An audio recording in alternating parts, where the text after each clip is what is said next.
seems so weird.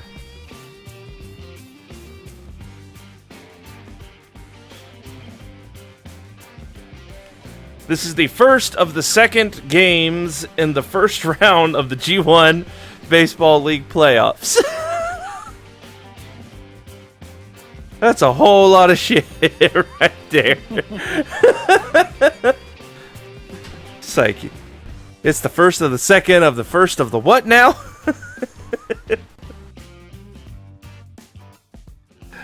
Oh, shit. There we go. Just simple thing, because, you know, whatever. Real quick, we'll get into specifics once we get the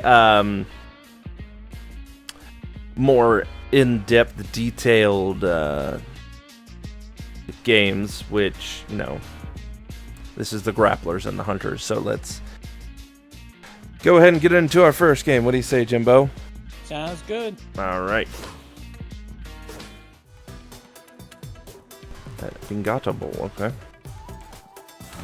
Hello, everybody! We are here, week 2, the second games of the first round of the G1 Baseball League playoffs. Here tonight, I'm here. Jim's here. The grapplers and the hunters are the first on display here tonight, as Alfredo Diaz throwing out the first pitches here. Rod, it is a wonderful night for baseball here in the G1 Baseball League as Michael Jones throws it over first for the first out. We actually did not show this game, showed this matchup last week, and of course, fans may not remember, but the Grapplers came out on top 4-1 in that matchup, so the Grapplers have a chance to close out this small series here, the victory today.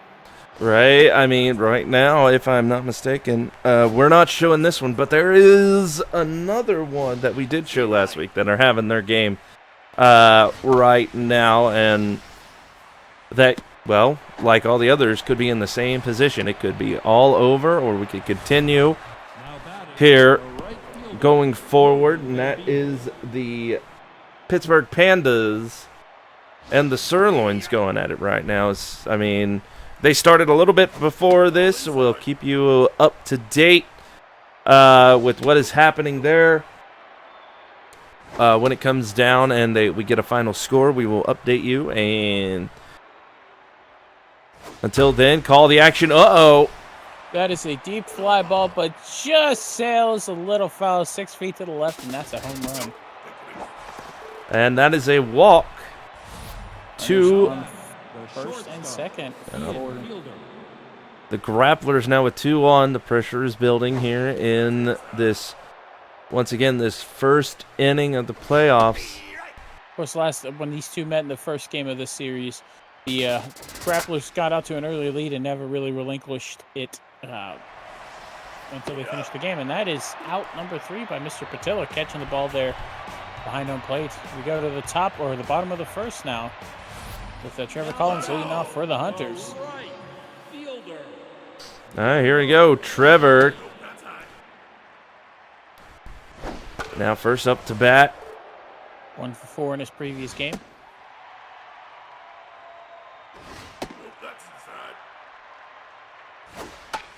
And, oh, that one's going back. Is it? Yep, it's far enough for a foul ball. We are all lit up.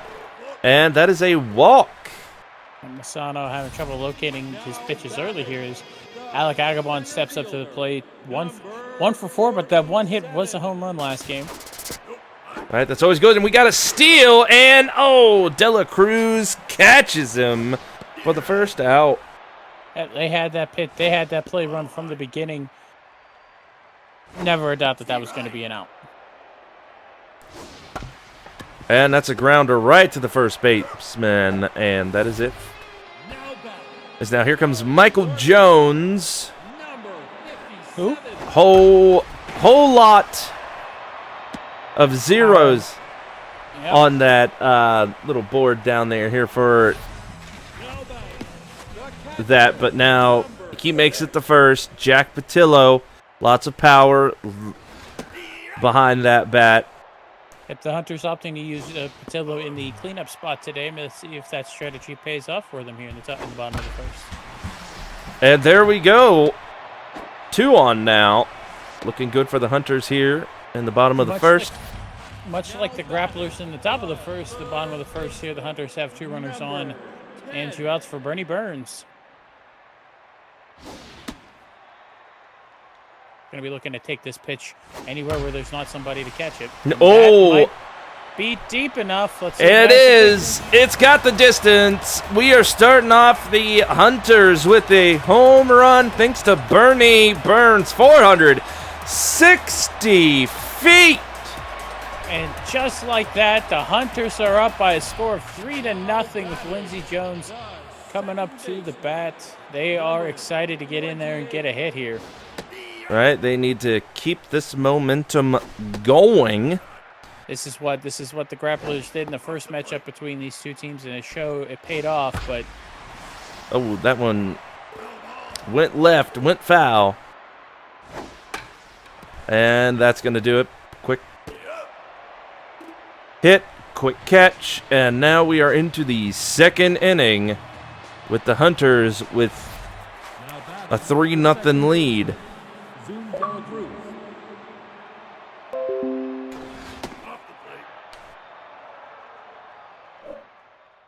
God damn it, Jimbo!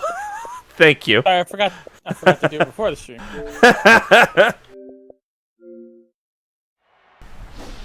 Sorry about that, folks. I tripped over a wire there as I was reaching over to give me one of those squelch sodas that they provided for us here today. As now, Zoom Dela Cruz gets the walk. Fredo having a little bit of trouble locating those pitches as Marco DeMarco stepping up to the batter's box here. Looking to continue this positive inning for the Grapplers. All right, but they're going to need keep an eye on Dela Cruz. She is quite speedy. Could possibly see some stolen bases from her. Memory serves correct. I believe she was in the top 10 of steals in the baseball league here. That is the old 3-5-3 double play. You don't see that much, but from first to second, back to first. And just like that, it is 2 outs here in the top of the second. And it hit the ground, but still got over to first in time for the out, as now the Hunters back up. Gus Sorolla, his first at-bat here today in this second game. Obviously, they don't want to go out like they did last game, which is obvious with the 3 runs already on the board. Pitched a little inside there. Looked like that was going to hit him. And solid hit, but right to a fielder. And the first out, as now comes Matt Bragg. Matt Bragg, of course, hitless in the last game between these 2 teams.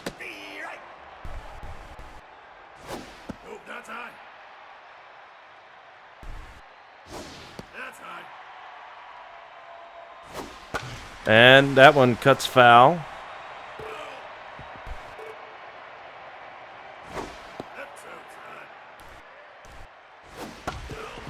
And another foul. We are all lit up. Only 1 out. And that is a walk.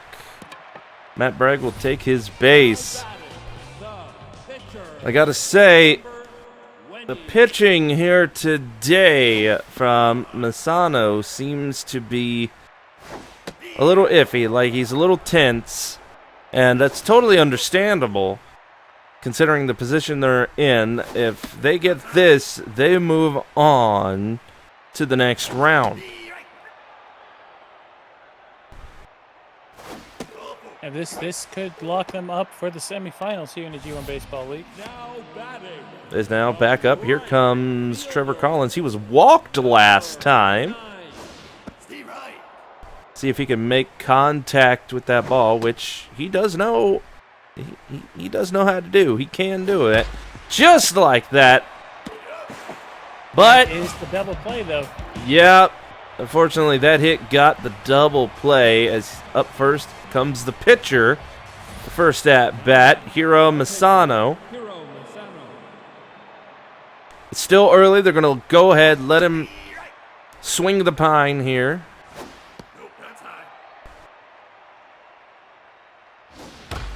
And, oh, that is a good deep shot. Not high enough over the wall, but that'll be good for a double. That gets the runner on to second and in scoring position. Right, that is what the grapplers need and the hunters do not want.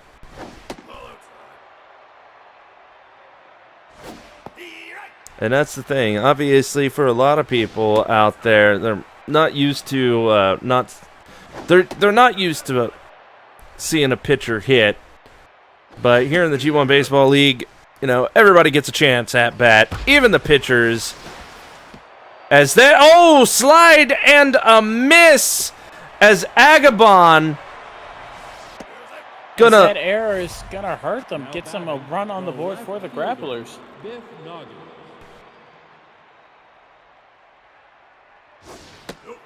I mean, they still got the lead, but if there's any more errors like that, that gap could quickly close.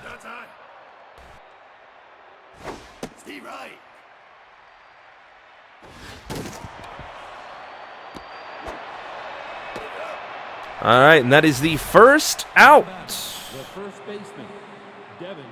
As Alfredo Diaz, starting pitcher here as we are in the top of the third.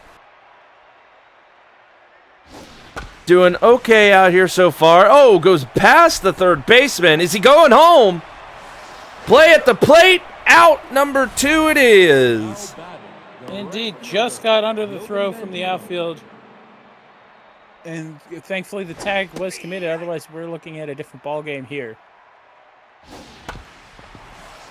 Another solid grounder. That one goes to Michael Jones, and it is 2 safe on first and second. They tried to get that double play, just not quite fast enough there, Jim.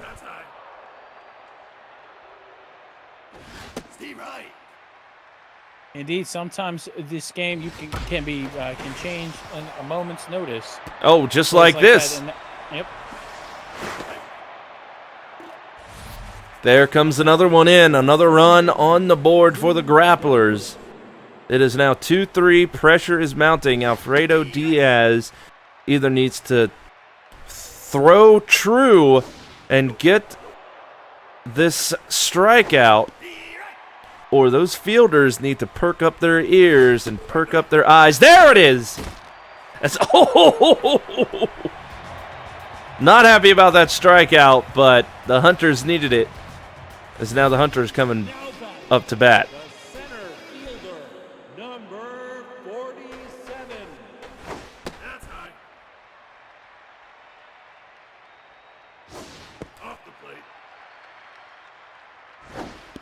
And 3 balls in a row. You hate to see stuff like that, leading to the first batter walked. As now here comes Michael Jones. Indeed, as we might see a pitching change here early rather than later with the grapplers. This is, unfortunately, Masano not able to locate his pitches properly. All right, that one going back off the fencing there for the foul.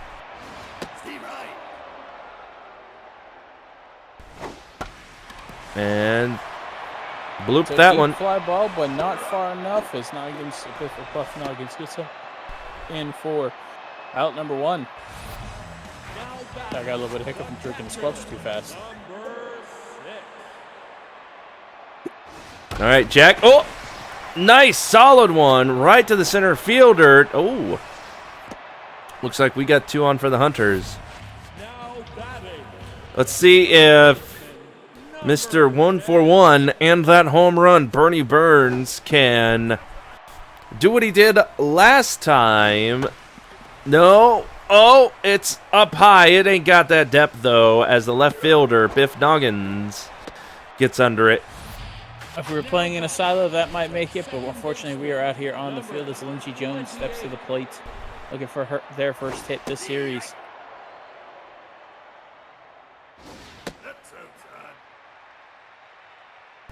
I gotta say that Lindsey, they weren't bad in the regular season, and They're right there. Goes to show They as send the runner from third. Let's see if the ball gets there in time. It does not, and we have a 4-2 ball game. The Hunters are jumping out here, picking their lead up again. As much I mentioned, Matt Gunn coming in for Masano here, relief pitcher, trying to limit the damage. As look at that, already firing heat down range. But they've all been balls. Gus Sorolla not falling for it, as that is a walk. Matt Gunn not able to locate his pitches. Gus not swinging at any of them, and that's a 4-pitch walk. And there goes the heat, went right down the middle. But that is out number 3. We go to the 4th inning. Still 4-2 in favor of the Hunters here. Marco DeMarco once again leads off 0 for 1 today. Hasn't had a hit yet in the series. And that's a hit, but goes right to Gus for the first out at first base. That's Senoro up now.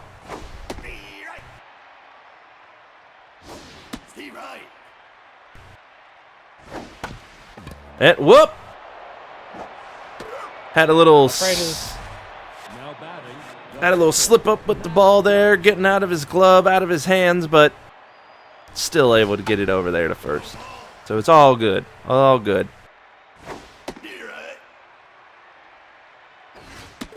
And Mac Gunn is out.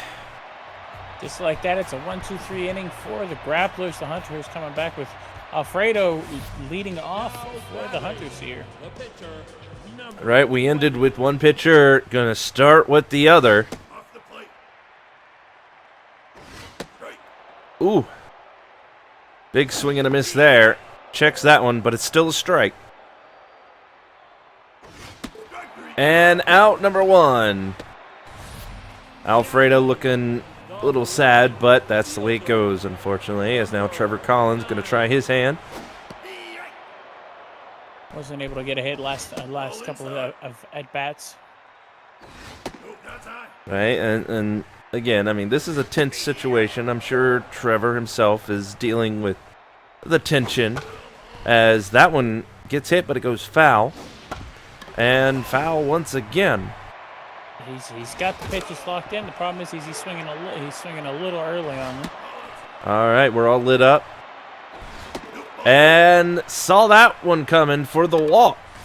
Once again, the grappling pitchers are having the grapplers pitching is having trouble locating their throws. And oh, that one goes, but look at that. Zoom De La Cruz able to quickly get over there, get under it for the second out. As here comes Michael Jones now.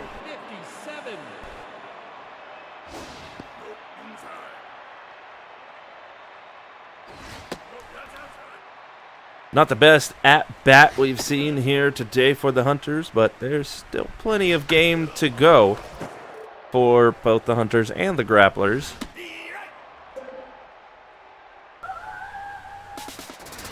And that's out number 3, as now we are in the 5th inning. As Ali Findere now batting, the third baseman, Ali Findere. Ball inside.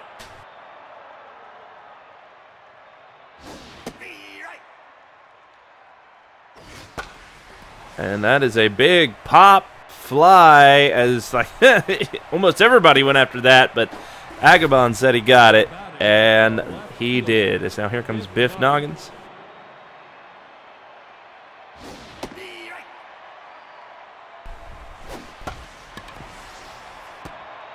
And Jones to first, over to Sorolla for the second out.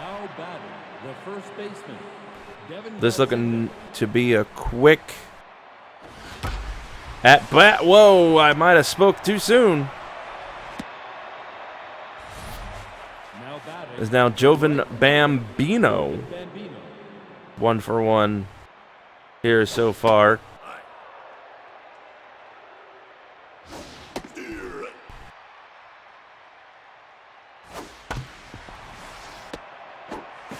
And solid out at first for the third out. As now the Hunters back up.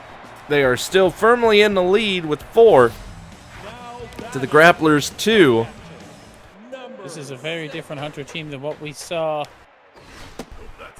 What was seen last week after that 4-1 loss. I mean, they come out here. They've obviously learned their lessons from last time, and they are capitalizing on them. That hit by Patillo goes way out to the left field for the out, as now here comes Bernie Burns back up.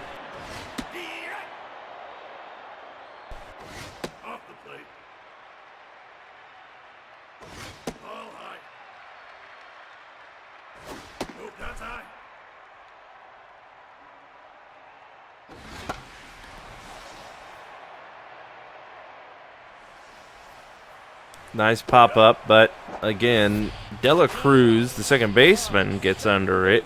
As now, here comes Lindsey Jones.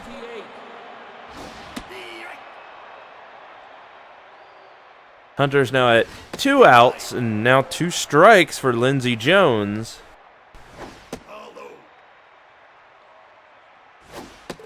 And they strike out. Unfortunately, the bat goes further than the ball, and that is out number 3. We go to the top of the 6th. Chances running out, obviously, halfway through this game for the Grapplers. If they're going to make a move, now it is the time. I mean, they've been given some opportunities, but the Hunters have shut them down so far as, Lindsey made a heck of a leap there, but... Yeah, they tried to catch that ball, but unfortunately just came up a bit short here, as that is a runner on second.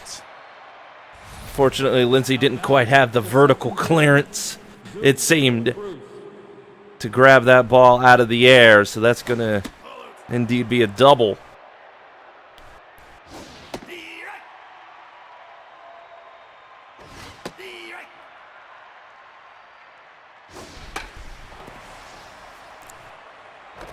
And Lindsey with a dive. They come and they miss it at home. Jack Patillo. Jack may have been focused elsewhere. Not sure what happened there, but unable to come up with the ball as that is out. That is another run across for the Grapplers on the error.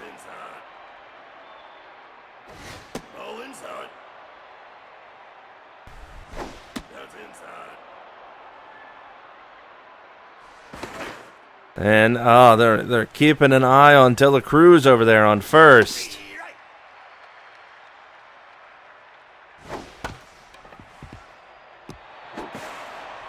And there is the first out as the Grapplers, we got another pitch hitter. Ben Kringer coming in for the Grapplers, looking to get the runner from second home.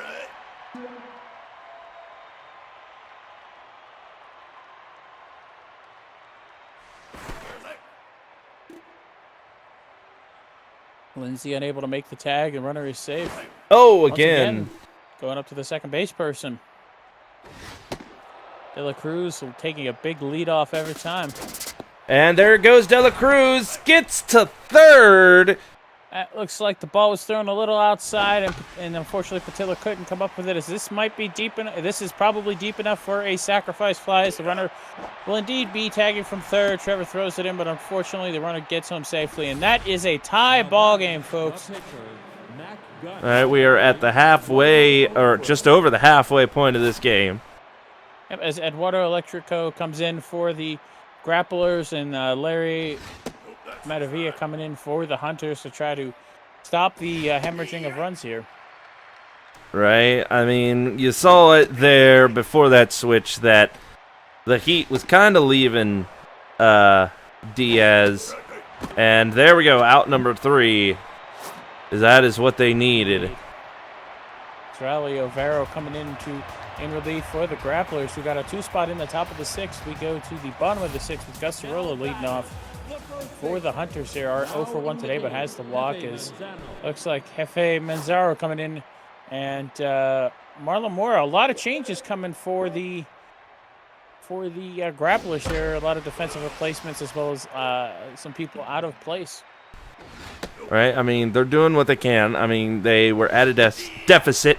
They're now tied, and they want to keep it that way.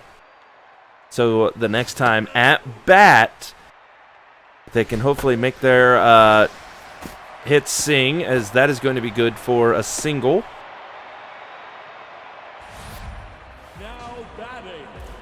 As now here comes Matt Bragg. The pressure is on, as I'm sure you got to feel it here, especially even though it is only the 6th inning, when things are tied up at 4 runs apiece. Oh, to say there is pressure is that it is indeed palpable, and you could cut it with a knife. Like a delicious piece of cake. And Sarah Weems coming in for the Hunters to pinch hit. Right? I mean, they don't want to take a chance because, I mean, obviously the pitchers don't normally hit. The pressure is on. Sarah Weems does have quite a bit more batting experience, but unfortunately this pop-up all the way over to the right field. Or, well, that is to zoom Dela Cruz there. That's going to be the second out. This is Trevor Collins, mostly known as Traco. Excuse me, sorry. The squelch got stuck a little in my throat there, Rod. That's okay. That is a high fly ball back to the catcher. And that'll be out number 3. The grapplers get them down as Ken Cook's coming in to pitch for the Hunters. It is still a 4-4 ball game here in the top of the 7th. Right, and this is where the grapplers are possibly going to go hard, go on the attack. I wouldn't be surprised if we see some possible pitch hitting. The grapplers may not have a ton of players left on the bench, as they had a lot of substitutions last inning. Well, that's true. And that's a grounder right to Cook, over to first for the second out. The first baseman, Devin Godsendis. And that is a big pop-up fly ball going out over to left field as Matt Bragg gets the catch for the third out. And just like that, it is still tied. Here we go to the 7th inning stretch. Still 4-4. Right? I mean, the Hunters shut him down that time, as now they need to make some moves around those bases. The key here is going to be for folks like Alec Agabon to make up for earlier mistakes. And, well, as I said, he strikes out here. That is out number 1 for the Hunters. Folks like Michael Jones are going to have to get on base so they can get runs across. That, I mean, one swing of the bat, this game is tied up again, but also you want to get some hits across as well. Right, because, I mean, that's another broken bat, but that is off the fencing for the foul. But that's a solid hit, but, oh, Manzano gets it, as here comes Jack Patillo. He looks amped up, as that is a grounder, and that is the third out. Not a good inning for either the grapplers or the Hunters there. Oh, that is out number 3, and we go to the top of the 8th, as that was a 1-2-3 inning with Jovan Bambino looking to play hero here for the grapplers. 2 strikes. And, check that one. Smart move there. It was because it was a ball, so was that. We're all lit up. And, he didn't fall for it.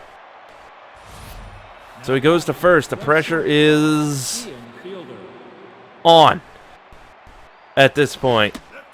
The grapplers have somebody on first. They could have somebody else on second here real soon if they're not careful. And they will, because that ball, that's a pass ball, and that ball goes to the wall. Unfortunately, the runner is safe. All right, I mean, the Hunters seem to be, might be buckling under the pressure here, which you don't want, especially this late in the game, as Lindsey Jones says, I got this, for out number 1. Now batting, the second baseman, Zoom Dela Cruz.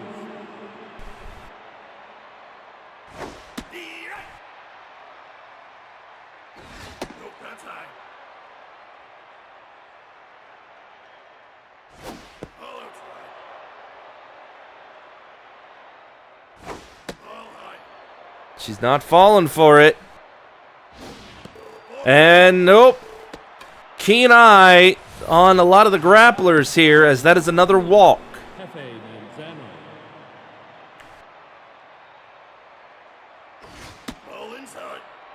It's Kent Cook needs to think about what he's throwing a little bit better out there, because the grapplers just, they ain't falling for it.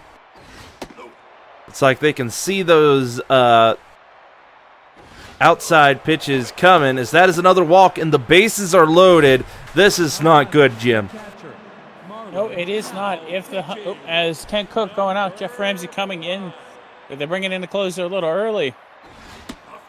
Right, I mean, there's still 2 outs and a whole other inning to go. And that's an out. That's another out. Double play. And they escape the bases loaded jam with 0 runs across. Unfortunately, that bunt didn't go as planned, as it leads to a double play, as that's foul there for Bernie Burns. Gonna try again.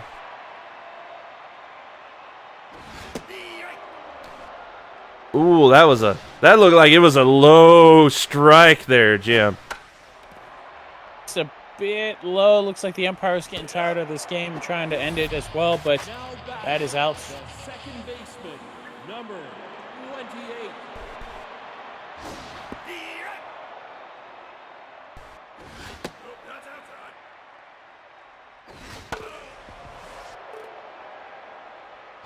Two strikes, and that is number 3 for out number 2 on Lindsey Jones, as here comes Gus. Here in the bottom of the 8th, we're about ready to go into the 9th if we get one final out here. And that's right down the line, but it goes foul. And, oh, Dela Cruz! Making a hell of a catch there. As now we are in the 9th. You hate to see it, but we're still tied in the final inning. O'Vero's still gonna hit here for the grapplers, as he's just looking to put some contact on the ball and get a hit across. As a run for either team at this point will win them the game. And that is an out for Mr. Jeff Ramsey to start us off here.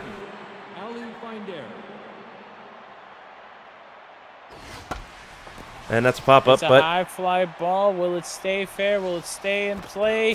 Oh, almost caught, but also very close to being a home run for the grapplers. That instead will be a ground out for out number 2. Now batting, as Biff Noggin's last chance here in the top of the 9th, possible last chance for the grapplers to add to their run total here. As Ramsey has looked solid since relieving Kent Cook, as that is out number 3 by Bernie Burns. We go to the bottom of the 9th. The Hunters have a chance to win this game and tie the series up with Matt Bragg leading off. All right. Pressure is indeed mounting. The Hunter faithful here are cheering as loud as you can in the stadium. Right. And, what? Really? Okay, we got that final. As I mentioned at the beginning, oh my God! He's dead, Jim. He is not getting up. I was not prepared for No, that he's at all. out. Is O'Hara coming out. Maggie Meggles coming in for the. Of course, we will if and when we get any updates on that player for the grapplers, we will provide them as they're being checked. O'Hara being checked out by the Clare Bear Medical Facility staff. That was a shot, and just like that, the grapplers are crumbling a little bit as their pitcher is hurt.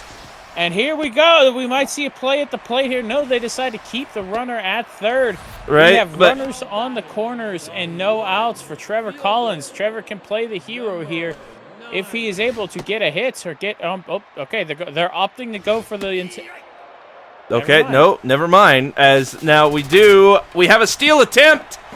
They get the ball home, and stupidly they send the runner, but the runner is safe at first, and instead it is a fielder's choice, but the runners are still on first and second.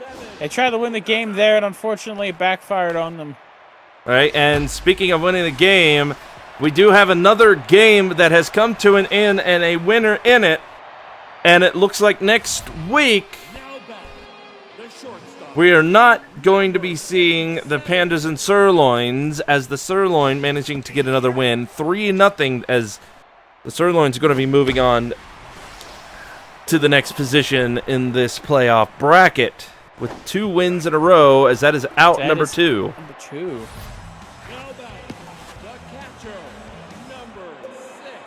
All right, the pressure is beyond belief. The bases are loaded. The bottom of the ninth, the final out. If Jack wants to play another game, he's going to have to get a hit, and he does. It's out to center field, and that, folks, will do it here as a run comes across, and the Hunters come out on top of the upset 5-4. Woo! Here in the bottom of the ninth, their fans going home happy with the W. And both teams will be back next week to determine an official winner who goes on to the next round. As now, let's look at this. Look at this. There it is. There you see the Hunters starting off strong. Indeed, with the 3-run home run by Bernie Burns in the bottom of the first. A little bit of back and forth up until then, until the final run comes across for the Hunters. Both teams had ample chance to break this game wide open, but pitching and defense backed both starters up. We take a look at how some of the hitters did here this evening. All right, there it is. And the grapplers, there you see lots of substitution, lots of mixing, matching, getting everybody they can in to try and shut down the Hunters like they did last week. Unfortunately, it didn't work tonight, Jim.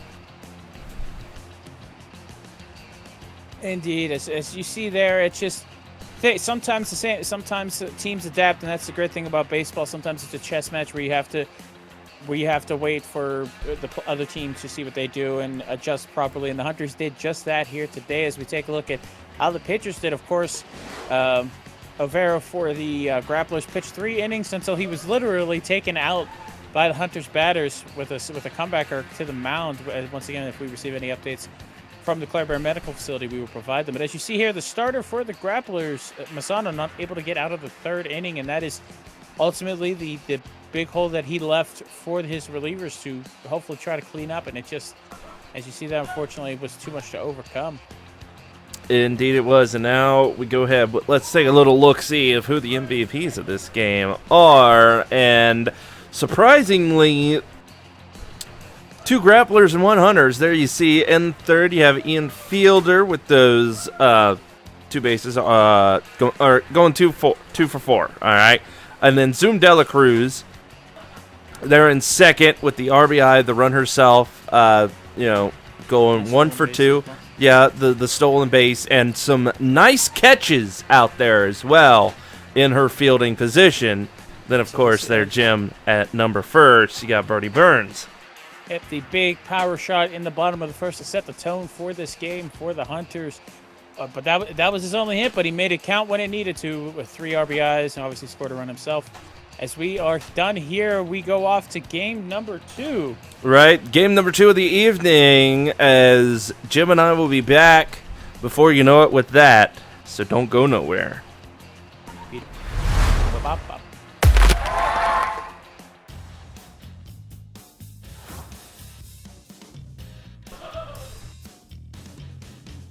All right, that was a hell of a game. I like this competitive. Right? But now we gotta move on to our next game of the evening.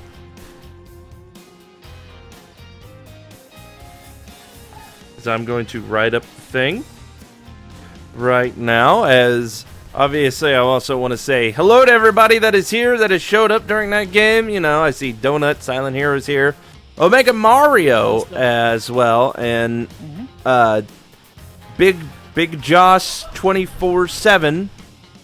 Welcome as well. Yeah, there. Also, Roby, What? I was gonna say you got to boost the stream chat. I saw that. I saw that over there in chat, and it's like randomly showed up. It's like, okay, we'll do that. Fine. There's no rhyme or reason for it, but okay.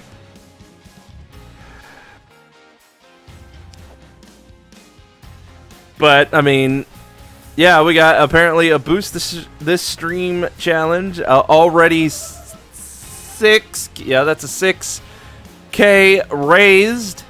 Anybody else wants to put more into that, feel free to help boost this stream and get it out there to the masses. So more people could possibly see some G1 sports entertainment.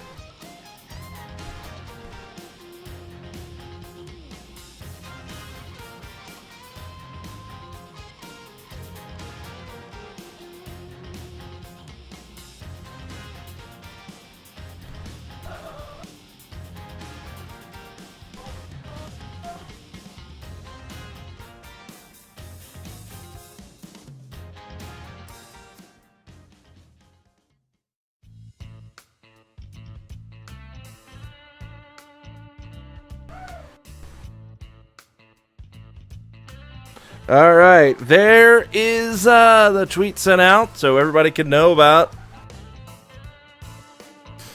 the next game on the list and the fact that it is just about to start up.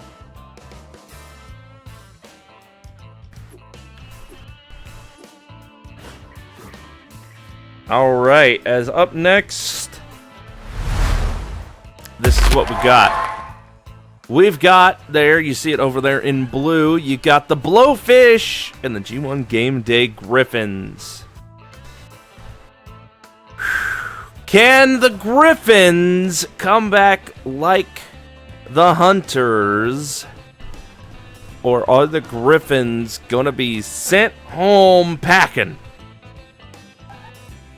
after their incredible comeback this season? That is what we are going with here tonight.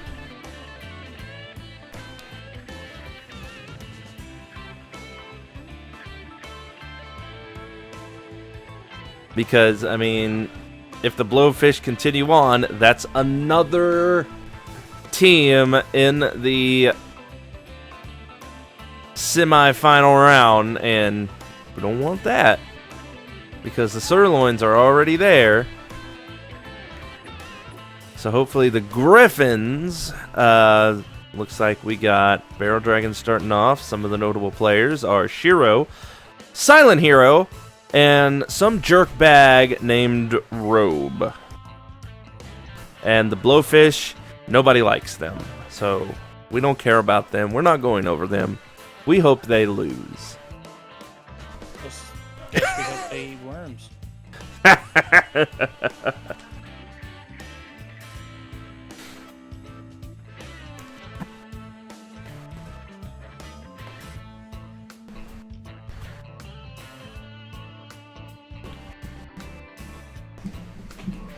All right, let's get into this game.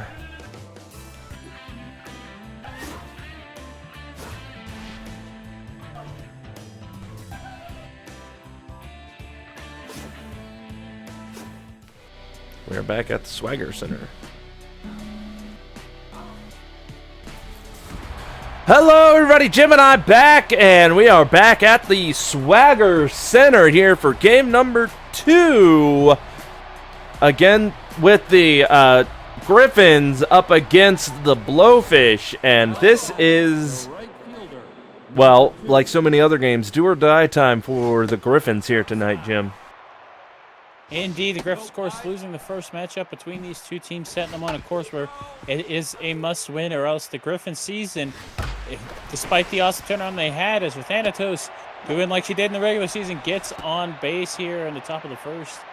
If the Griffins don't win, this season was all for naught, and they are eliminated. Right, and that's the thing. It would be awful if, after everything they've done, all of the like you said, the incredible comeback that they made from such a place, to be taken out here in the first round of the playoffs against the Blowfish, essentially going 2-0, as here in the beginning of the first, it looks like they are not going to go down without a fight. No, just barely fouls. They got first and second here with no outs. As Minamikoto out there just swinging for the fences. Unfortunately, they're all going foul, as that is out number 1. As now here comes Kevin, silent hero, up. One of the more notable players of the Griffins. See if he can get things, keep them moving, keep this momentum going, as that is a good hit, but oh no! You hate to see that. Rob Forth with an error out there in right field. He tried to make the play, slide in and get it, but unable to get the job done. Indeed, you hate to see it. It is something that needs a play that needs to be made in this point, as it is 1-0 in favor of the Griffins, and they've got both runners in scoring position at this point. Right, and Shiro is known for bringing people in. So let's see if Shiro, gets the walk. Didn't get to do his job, but that is bases loaded, as here comes Donut. Number 4. Bases loaded, top of the first here. That one immediately goes foul. Gotta say, pressure already mounting here in the first inning. Indeed. Out of first, out at home, and out of first, and somehow the Blowfish get the inning-ending double play, and the Griffins only score 1 there. The top of the first is now Elvis Stanley leading off for the Blowfish here. As now Dwayne Barrel Dragon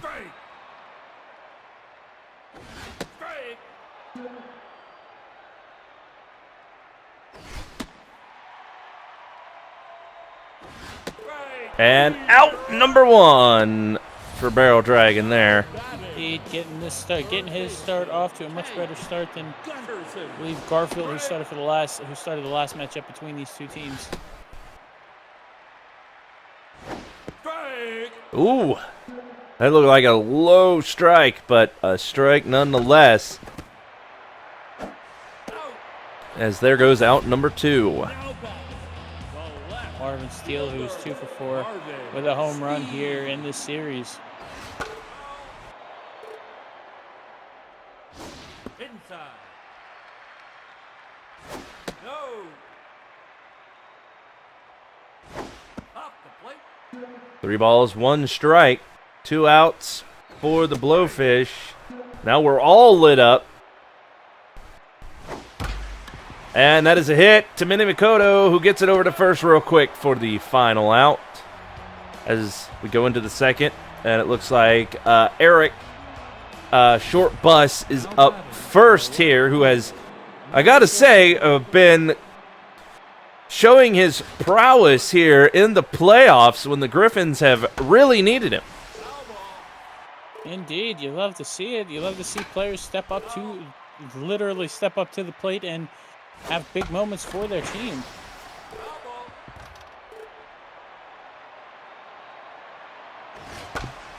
And that's a solid grounder, but unfortunately he's unable to get to first in time, but that is going to be a first out, as here comes the catcher, Matt Dumpster Monkey, up, as, that one goes right to Elvis Stanley for the second out, as now here comes the pitcher. Barrel Dragon looking to get on base and keep this inning going. Right, but the Blowfish are going for a 1-2-3 inning. You can feel it. Bradwick wants it, and that is strike number 2. And that's a walk. Barrel Dragon takes his base. Now batting, the right fielder, number 2. Still 2 outs. They've got quite the hill to climb here. Indeed, as Lena did nothing but hit in the regular season. That is a deep fly ball, and the center fielder manages to get over to it, almost extra bases, and maybe another run for the Griffins. Unfortunately, that'll be out number 3. We go to the bottom of the 2nd. Right, I mean, the Griffins are still up by 1, and they are, I'm sure, going to do anything and everything in their power to hold on to that. It's up high, I think. Yep, he's under it. That is out number 1. As Matt Dumpster Monkey gets that good catch.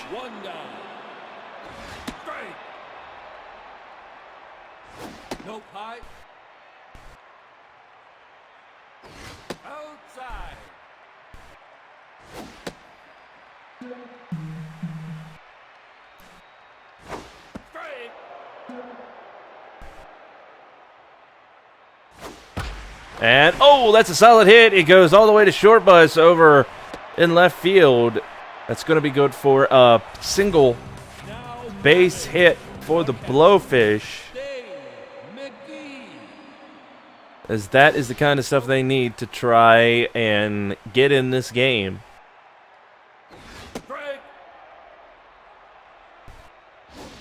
Indeed, every little bit's going to help them. And look at that Robe getting under that real quick over there by third base for the next out.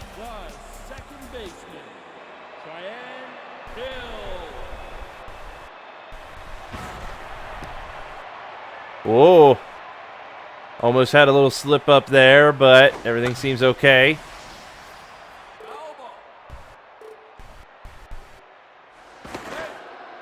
Ooh.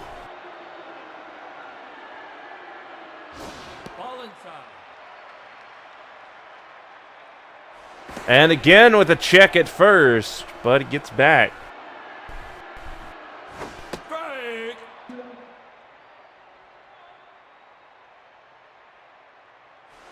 And nope, still in time. They're trying to get that third out. Off the plate. Ball inside. As if they're going to do it, now is the time.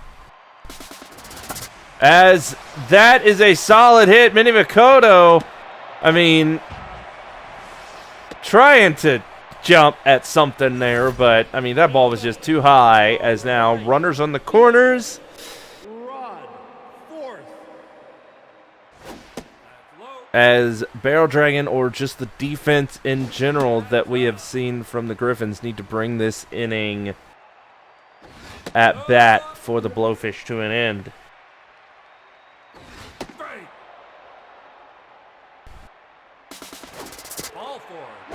As that, and the bases are now indeed loaded, Rod. If they want to get off on the right foot, now is the time to get a hit, and that is hit right back to Barrel. Gets it over to first. There it is. The final out of the inning. The Grapplers managed to not be able to get a score across there, as it is now still a 1-0 ball game in favor of the Hunters, or in favor of the Griffins. I'm sorry. All right, Red Robe up first. 1 ball, 2 balls, 1 strike now. And solid grounder, unable to get the first right there. Now batting, the second baseman, number 37. Strike. Strike.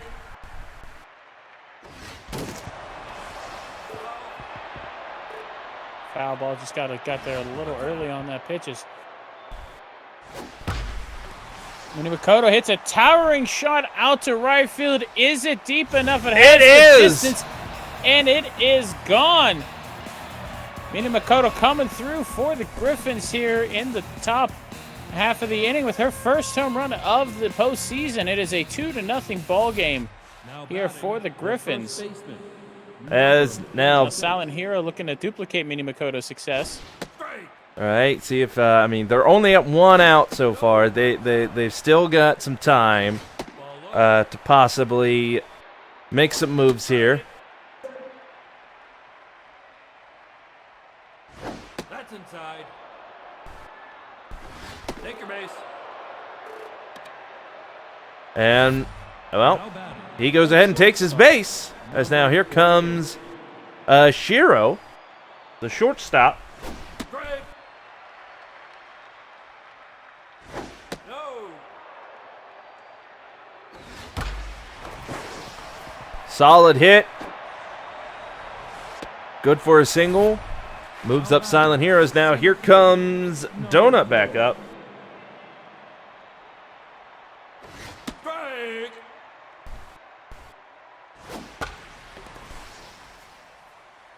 Pop up, but yeah, Steed gets under that for out number 2. As now here comes Short Bus again. Number 14. Again, looking to make some positive damage here for the Griffins as they've got runners on first and second who were 2 outs. Looking to extend their lead even just that much more. Ball inside. As that's a quick grounder, but oh, again, Eric out at first is now back up. Here comes the Blowfish as Elvis Stanley going to start off. The shortstop, Elvis Stanley. Outside.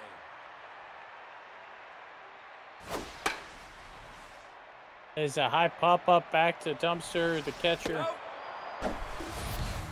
Now back. The third baseman, Kate Gunnarsson. Oh, grounder as Donut gets over to it, making sure this is only a single. Now back. The left fielder, Marvin Steed. And outside. No pipe. Straight.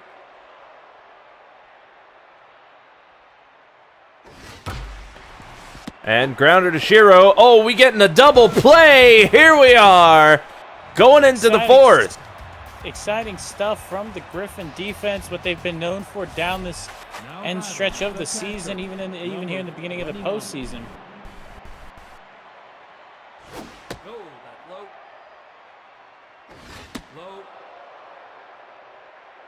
Foul ball. Straight. And oh, slide just a little late. Looks like the hit for the Griffins. all right, Dumpster The pitcher, number 41. able to get on first. Now here comes the pitcher. Back to back barrel dragon. Ball high. First Barrel Dragon walked in his previous plate appearance, and I'm sure he'll take another walk here. That's up. Strike. Ball 4. Take your base. And indeed he does. That is another walk. Runners are now on batting, first and the second right fielder, for a batting average leader during the regular season, Lena Thanatos. And Strike. Lena just needs to keep this going. They are at no outs so far with 2 on. Is that one? That is a Woo! monster shot, but she was early on that swing. Ball inside. And she's looking to take this deep and blow this game out for the Griffins. As that is a weakly hit ball back to short. Thankfully, everybody gets back safely on that close play. Third baseman. Now Went from a monster pitching, shot as Joanna Johanna Heater Heater. stepping in for the Blowfish here. And Heater. Oh! Oh no! Able to get out at first, but the runners are in good scoring position. 37. Indeed. Straight. That's up. Straight. Base hit anywhere would probably score 2 at this point. That is not how you do that as the runner comes across, but it doesn't count because the final out is made. Oh. At first, we go to the bottom of the fourth. Still 2-0 in favor of those game day Griffins. All right. I mean, the Griffins looking good so far, but as Jose Carloco comes up, it's not like the Blowfish ain't been doing everything they can to try and get people in, try and get those runs, as that one definitely going foul.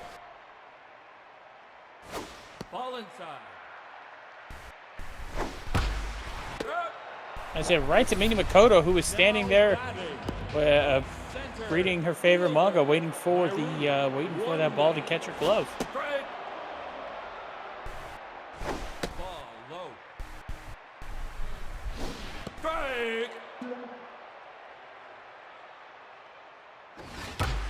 That's a big hit. It's going deep. Does it have the distance? It looks like it's at the warning track, but it is in the park and out. Donut making a catch out there in right field, in center field to limit it to an out. Barrel Dragon dodged the bullet on that one as that one stayed in the park.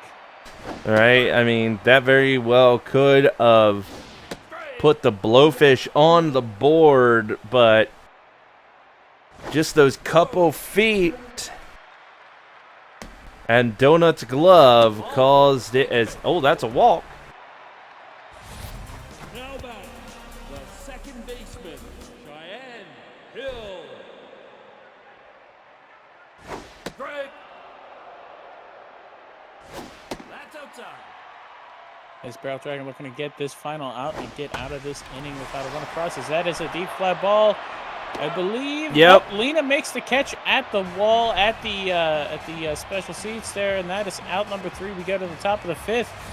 Griffins still have thrown a shutout here. It is still 2-0.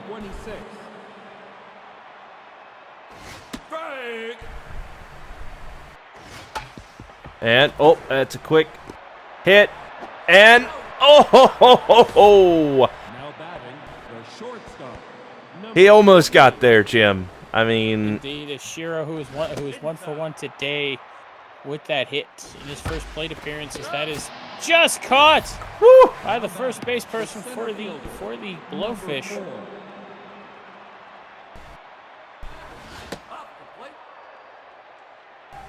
That's inside. Strike. Off the plate. and that is a monster shot, and Shiro. And it is out onto the freeway here.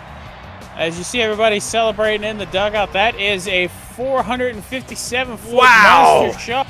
Donut. The playoffs here. Fans are chanting for Donut as that is another run across for the Griffins. It is a 3-0 ball game. All right, Donut with that sweet shot for bringing this now 3-0. Here, 2 outs in the top of the 5th. As that's a broken bat. Hey, everybody on the field better duck for that one, as that looked like it almost came back to the pitcher. That is out number 3, but the Griffins once again put a run on the board with that home run by Donut. We have Rod 4th leading off here for the Blowfish. This is Barrel Dragon. Obviously, this is not the last game of the night. We still got one more matchup after this. All right, we're going to see that the Florida Flamingos take on the RT Tunes, which, unless something changes here in the next few innings, I think we're going to have to come back next week. But, I don't want to jinx anything, as Short Bus out there in left field with that good catch.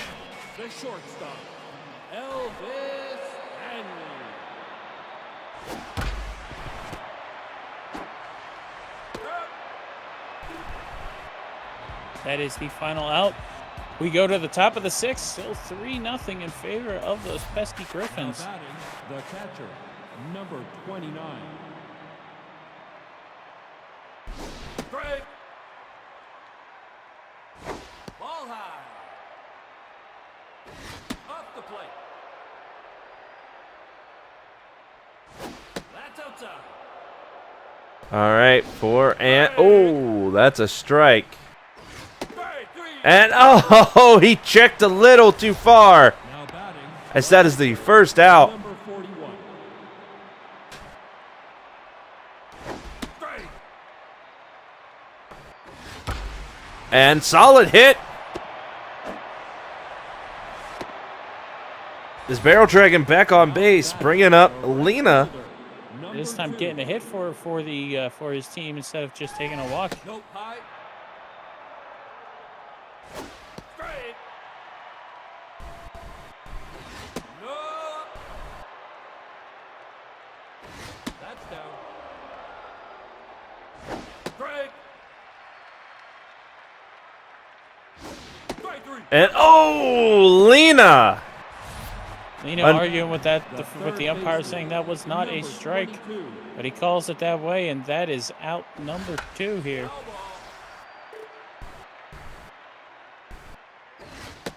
All right, Red Robe up. See if he can keep this up with 2 outs now.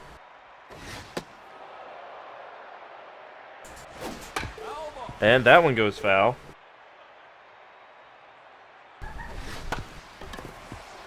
And that's the third.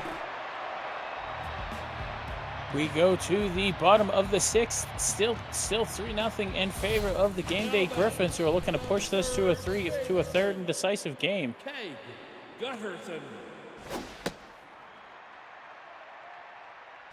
That's inside. Ball inside. And that is a walk to start us off here with this Blowfish at bat.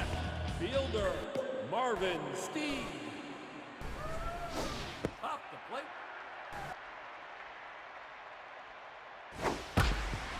And Shiro scoops that up as we got ourselves a double play. Now batting, the first baseman, Jose Carloco.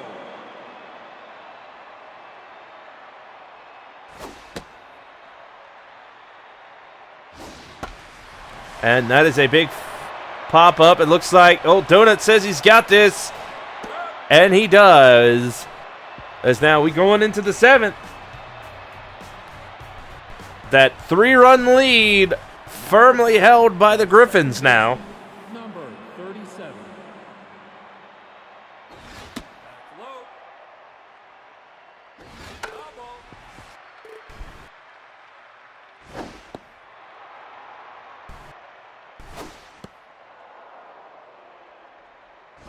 Ball forward. Take your base. Now batting, the first baseman. Now pitching, Mindy. Looks like Joanna Heater coming out. Mindy Marshwater stepping in for the Blowfish here. Ball inside. All right, let's see if Silent Hero can keep this. Oh, that's foul. But, I mean, they're going to need to keep an eye over there on Minnie Makoto. Ball inside. And that's a grounder. Oh, they're going for the double. They got it. It's in the nick of time. There's now a Shiro stepping up to the plate here, looking to get another hit across for the Griffins. Ball low. Strike. And now 2 strikes, 1 ball, and he sees that one coming. As that is out number 3, and Shiro has to go back and get his glove as the Blowfish coming up now. Indeed, Shiro frozen like a popsicle in the middle of December on that pitch. Couldn't even take the bat off. Didn't even take the bat off his shoulders on that strikeout.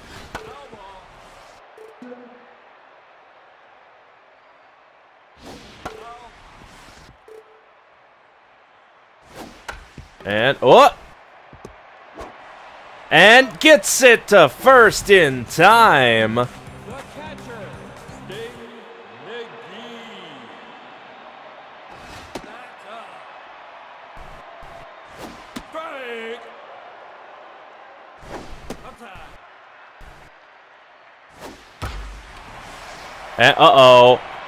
And There it goes. It's back into the dirt, off the wall.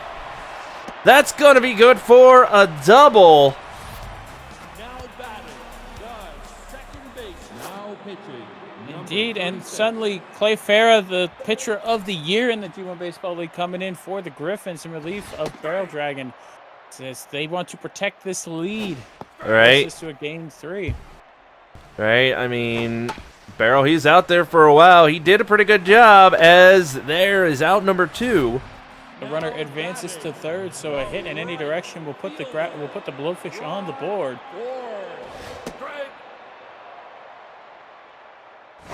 Strike.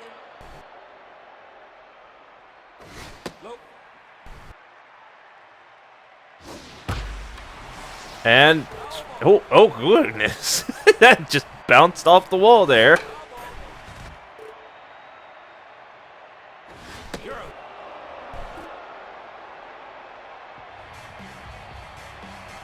It's out number 3. We go to the top of the 8th.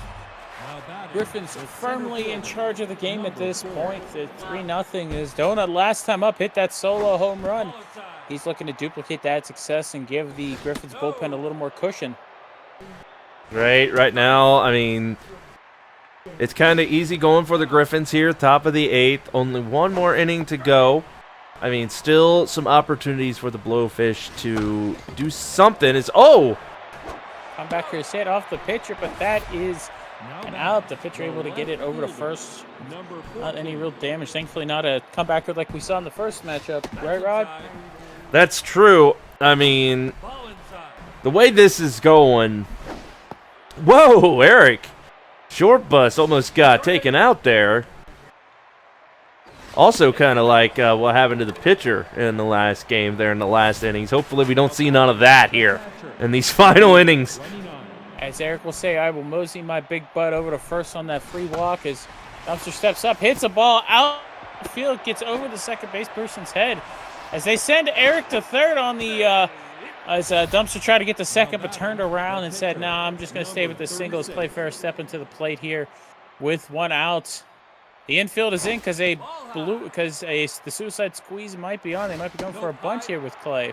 All right, let's see what he does, see what the plan is. That is it as he goes back, and that is... I hate to see that happen. The catcher was able to get under the ball, make the catch, and then get it over to first from Dumpster, who already took off. As that is an unfortunate double play that we've seen as Minnie Marshwater coming out and Harry Backman stepping in to pinch hit for her.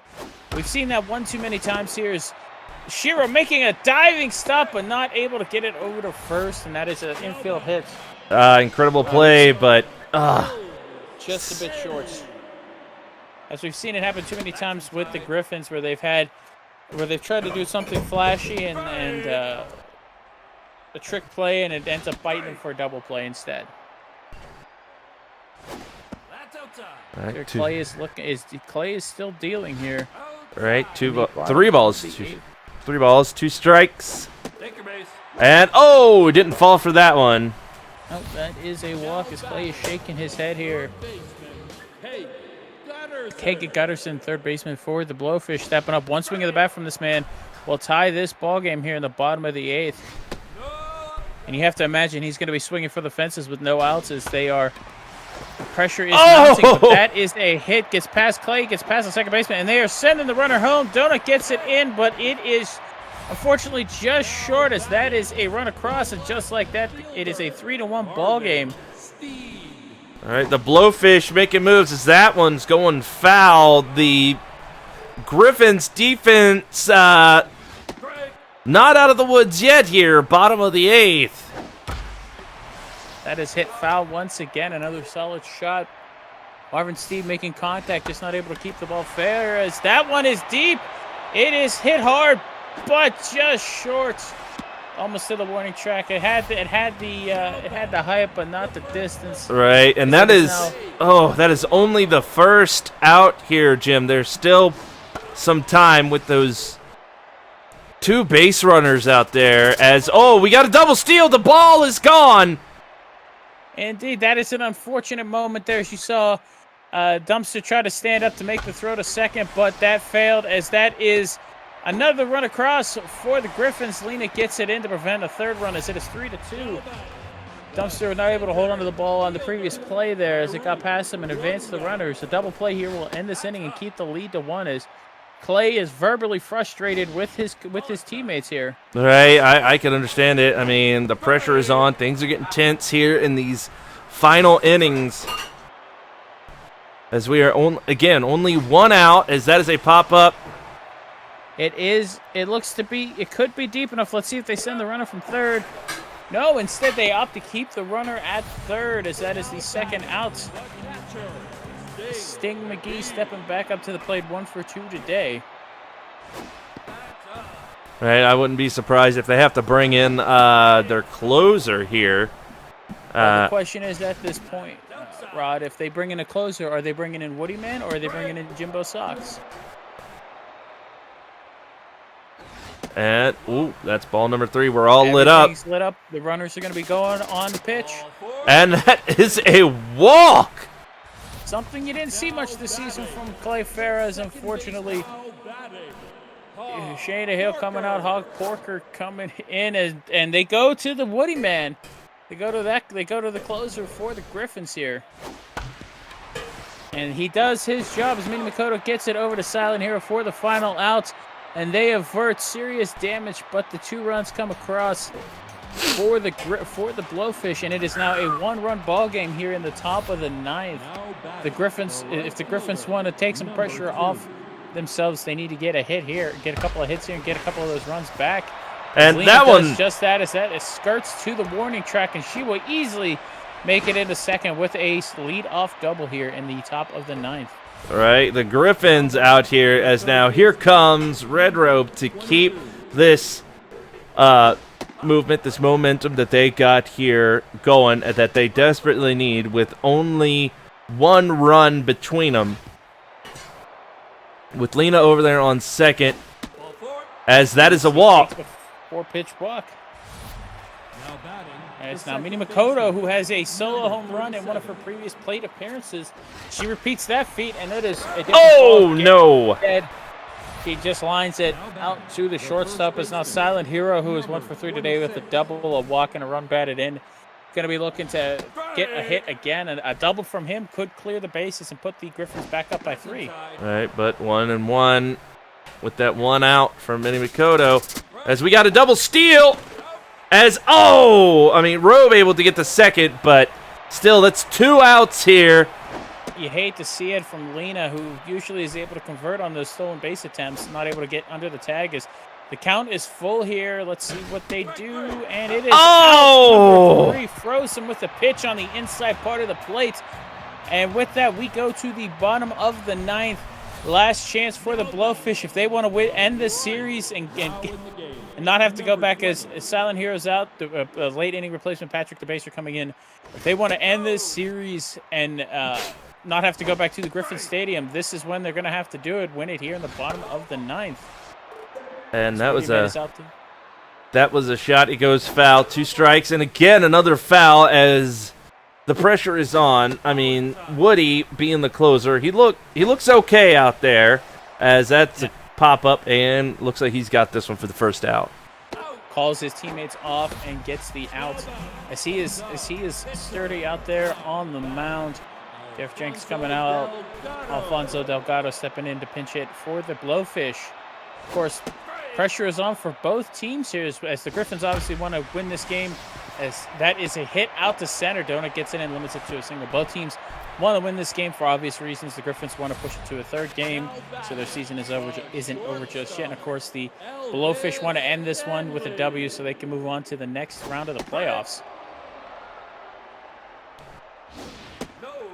All right, 1-1. As a home run, as technically the tying run is on first, the winning run is at home right now.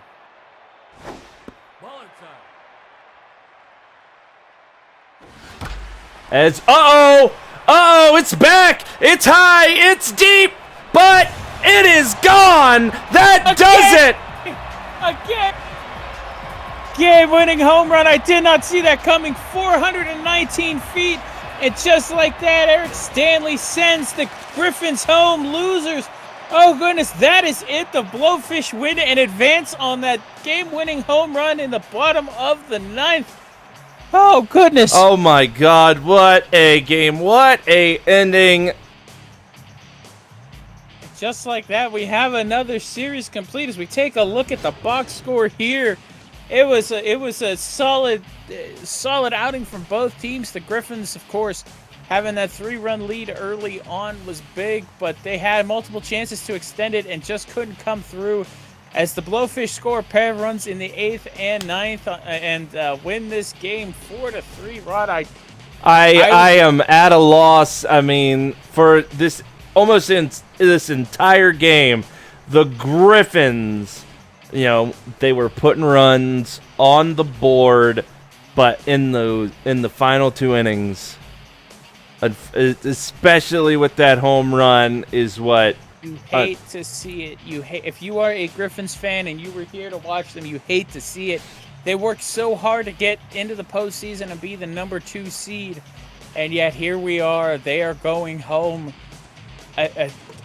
Some would say a premature exit to the season. As you look at some of these stats here, the Griffins had 2 home runs, while the Blowfish had 1. Of course, that home run coming in the bottom of the 9th there. As you see, the Griffins had multiple chances. They accumulated 7 walks for themselves, had multiple runners on base at all times, just could never fully deliver. Right, and of course, when you see this here compared to the pitching staff, I mean, Barrel Dragon, he was out there for, like 6 innings, right? He did a good job out there, not gonna lie. And Clay came in. Barrel with a quality start, not giving up a single run, and unfortunately, the big Woody Man takes a loss here, but also Clay Farrah, I'm sure, is feeling the effects of giving up 2 runs in his inning, as well as he had been to this point rock solid out of the pen, pitcher of the year here in the baseball league, but. Right. I hate to see it if you're the Griffins. Right. I'm sure Woody Man is not happy with this, but now we're going to go ahead, take a look at the MVPs, and number 2, number 3, both of them Griffins. Obviously, they're number 3. You got Minnie Makoto with that home run, the RBI, going 1 for 4. They're promptly in 3rd, and then Barrel Dragon, obviously there with his pitching.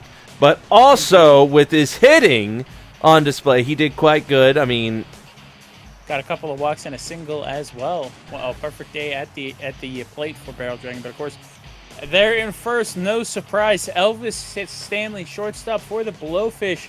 1 for 4, and of course that one hit being the game-winning 2-run home run in the bottom of the 9th, and that will do it for us here for this second game. All right, we'll be up with the 3rd and final game of the first round. Game 2 of the series, so hold on to your hats for that. We'll be right back.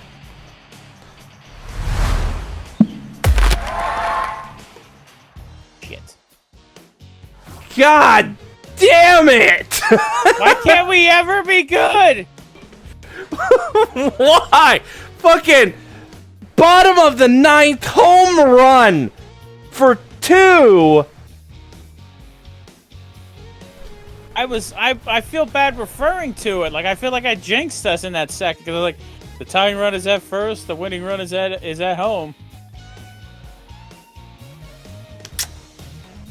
Oh my god.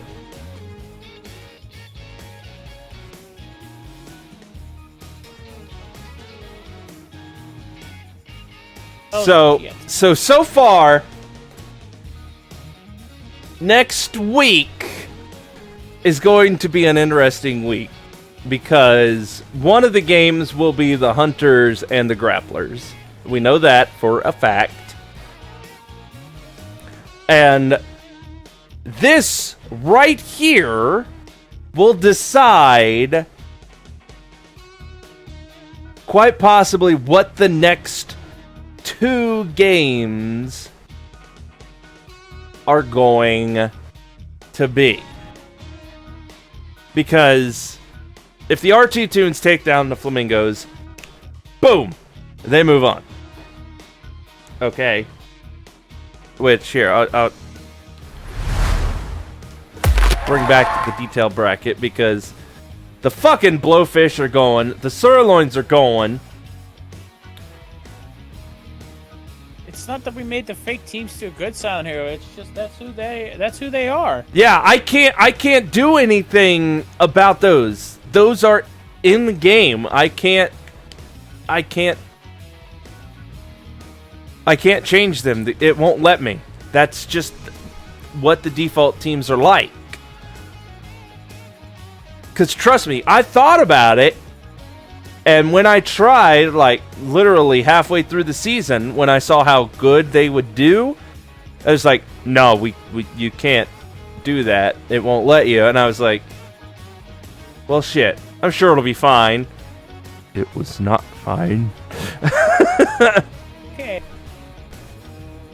Which, again, is why I want to stress we get 3 more teams for next season. I already know of one, but if anybody else out there has a team idea and some people to put on that team, send it my way. So next season, next time we do this, it won't happen.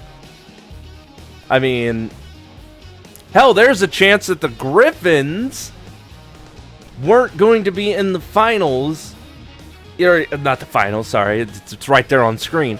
But in the playoffs at all. So the fact that they made it is awesome, but oh, man. God damn that game. Like, holy shit.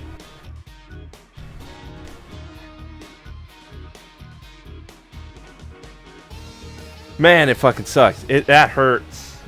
Like, gosh.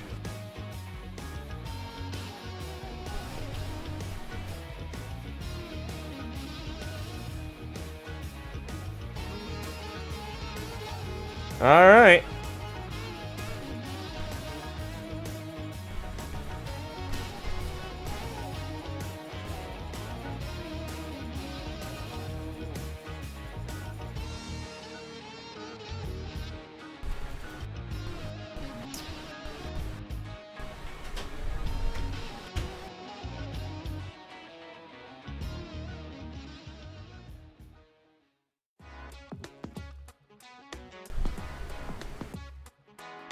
All right, there's that tweet sent out. So next, we've got the final game of the night. The RTFL Flamingos versus the RT Toons.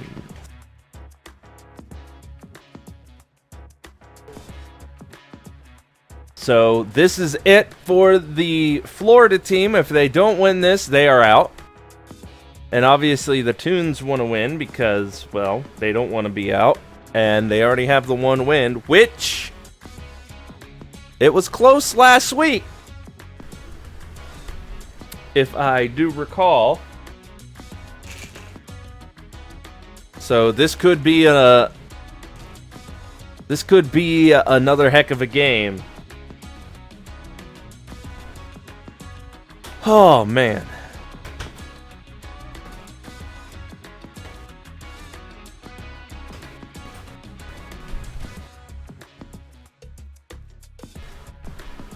Hey, you know what?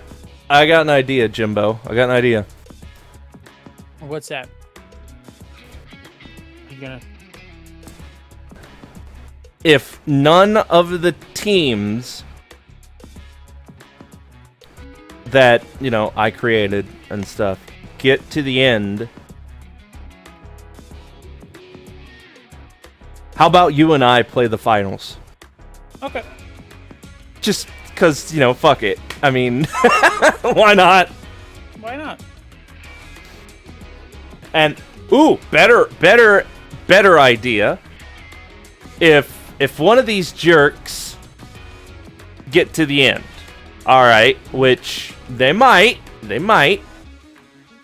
If one of them gets to the finals, well, no, that'd be, I don't know. Okay. Well, here's my thing, bro. At Okay. least let's focus on this round. So we have the last matchup of the night being the RT Tunes and the Flamingos. Right. Let's just get into that. I'll think of that and come up with something next. Workshop here. Yeah. My thing is going to be if the Flamingos lose and the RT Tunes win, I'm saying we just go in and immediately after this game, simulate the hunters and the grapplers, so we can move on so we can next week start the semifinals. But of course, that's if the Flamingos lose. Right. Okay, that's not a bad idea. And I'll keep what I'm thinking for next week and see about the thinking up something. All right. Write it down. Write it down so you have it. All right. I guess I can go ahead and start this. You start this one up while I fucking write my ideas down here so I can remember.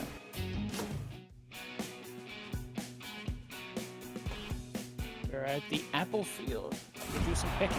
And welcome back, everybody, for Game 3 of the postseason here on day number 2. We got the RTFL Flamingos and the RT Tunes here at Apple Field with Not X-Ray leading off for the Flamingos and Sam Smiggleton stepping in and pitching for the Tunes. Of course, you folks might remember last week the Tunes were surprise winners against the Flamingos, and Not X-Ray leading off with a hit down the left field line, as that is a double for the Flamingos batter, as the Flamingos is coming out swinging here today. They do not want to go down and get swept like the other two matchups we've seen today. Right. I mean, I'm not gonna lie, Jim. I'm feeling kind of down with what happened that last game because, I mean, the Griffins, everything. It seemed like they had it, and they're in. Walk to Victoria Stumpfeld.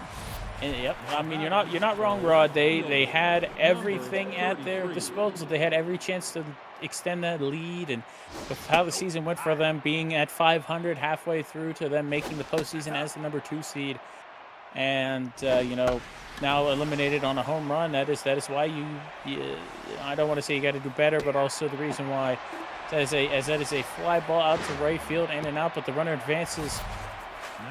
Is why you got to keep your foot on the gas and never let up, because you never know when the other team's going to decide to just hit a home run randomly. Right, and that's the thing. I'm not gonna lie. I know us here in the box, doing the commentary, doing the play-by-play, giving you the stats, giving you all this stuff, need to be impartial because Ricky takes a walk. Yeah, Ricky going to first base is now we've got bases loaded and window birds up. Only one out, yes, and we're supposed to be impartial, but I was pulling for the Griffins. I hope they would, pull through, keep this momentum that they got here in the late season going, and that was rough. That was rough. Yeah, that can be. While we do remain unbiased, and while we do try to remain impartial while we call these games, we do get to know the players, get to see how they succeed and fail, and we sometimes do get a rooting interest in one team, and it does stink. Especially your heart goes out to the Game Day Griffins, who had such a turnaround. As that is a deep hit out to right field. That is a fair ball and going to be extra bases, bringing 2 more across for the Flamingos, and they are not playing around today. That is a 3-0 lead right here in the top of the first, and still only 1 out. And speaking of that, you have teams like this right here, the Flamingos, who have come out. They're firing on all cylinders compared to what we saw last week, and I mean it's kind of hard to. What am I thinking of here? To not feel some sort of grievances against the Flamingos, because the entirety of their season has been like unbelievably good. Like there's a reason why they were the number 1 seed heading into the postseason. They were outscoring teams by a lot. Their pitching was solid. Defense was great. They were virtually unbeatable for most of the season. Right. I mean, obviously they didn't win that first game against the Tunes, and already we're out here. It is 3-0, bases loaded, 2 outs, as the pitcher is up, and I will say it's hard not to get behind somebody like the Griffins with what happened, and it's also hard not to hate. Oh my God, no! You're kidding! Oh my God! A grand slam by the pitcher, Deidre. Oh my goodness, a 401-foot shot out to right center field. Her first home run of the playoffs, 4 RBIs in that one at bat, and the pitcher, puts the Flamingos on top 7-0 in the first inning. As I was trying to say, it's hard. Another hit by not X-Ray there. Gets over to first with the single. Oh my goodness, Rod, we might be talking mercy rule at this point. All right, I mean, it's seeing stuff like this. It's hard not to hate on the Flamingos with the season and what we're seeing right here, right now, in front of everybody's eyeballs. Indeed, to quote a famous football coach, they are who we thought they were. Well, I mean, that's football. That's tomorrow night. We ain't got to worry about that. We got to worry about this as the RT Tunes just, they are struggling to end the first part of this inning. As there we go. He makes the diving catch to get the final out, but that is 7 runs in the top of the first. Deidre, of course, with that big grand slam, as now she will pitch for the Flamingos, and Weird Larry leading off for the Tunes. If they are going to be in this game at all, he needs to get a hit and get on base.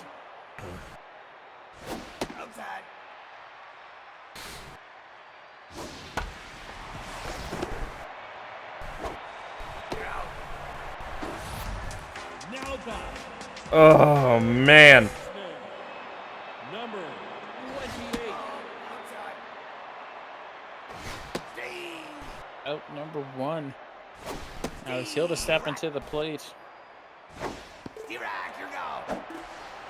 That is out number 2. Hilda trying to break the bat over her knee, unable to do so. Number 24.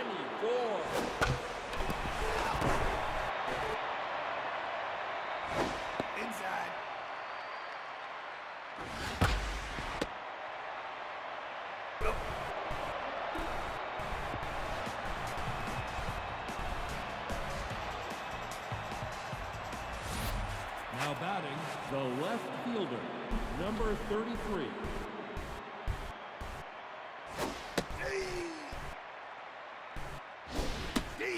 Once again, Sal Benza up, looking to get another hit across for the Flamingos here in the top of the second.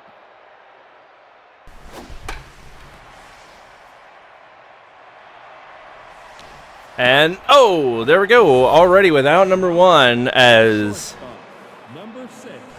I got to say, I don't think you can have a better at-bat than the Flamingos did in that opening inning. Just, wow.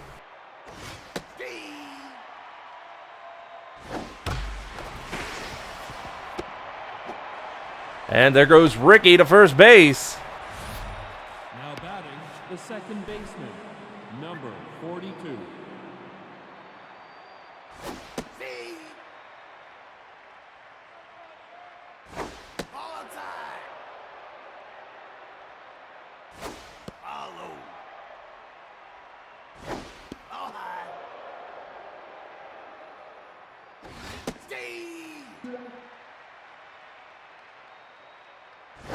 And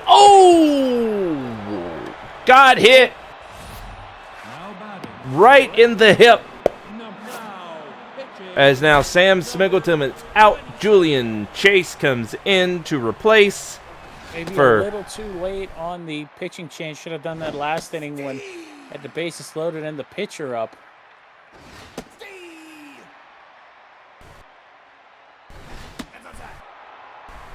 Two. So runners get back, thankfully, in time on the bloop out to first. Now Paradox Punk 0 for 1 here today, 2 for 5, or 1 for 5 here in the postseason.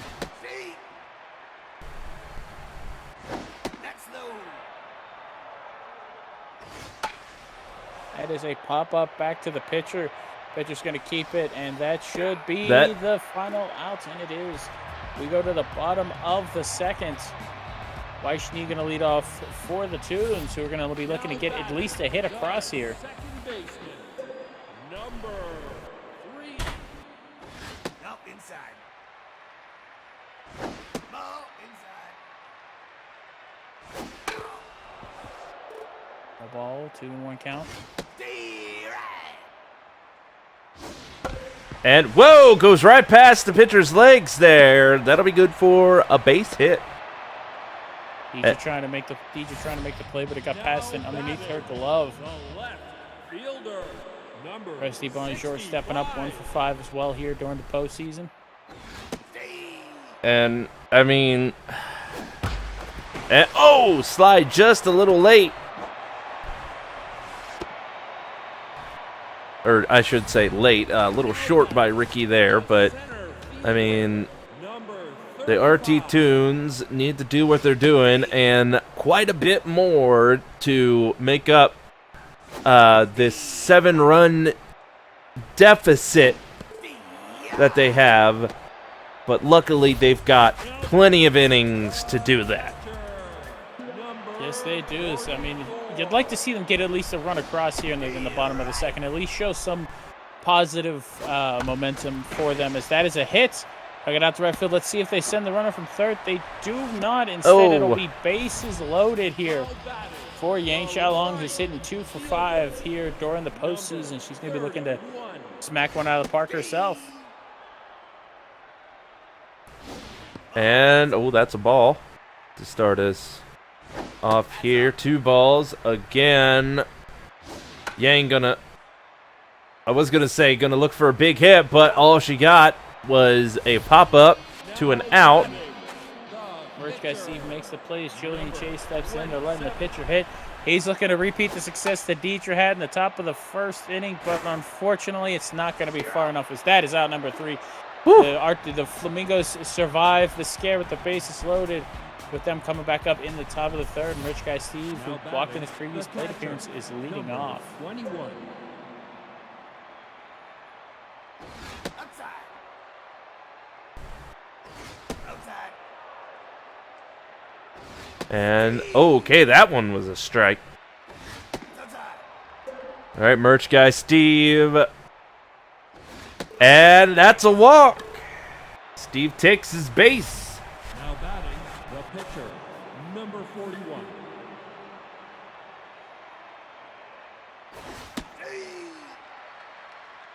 Another walk for the catcher from RT Florida.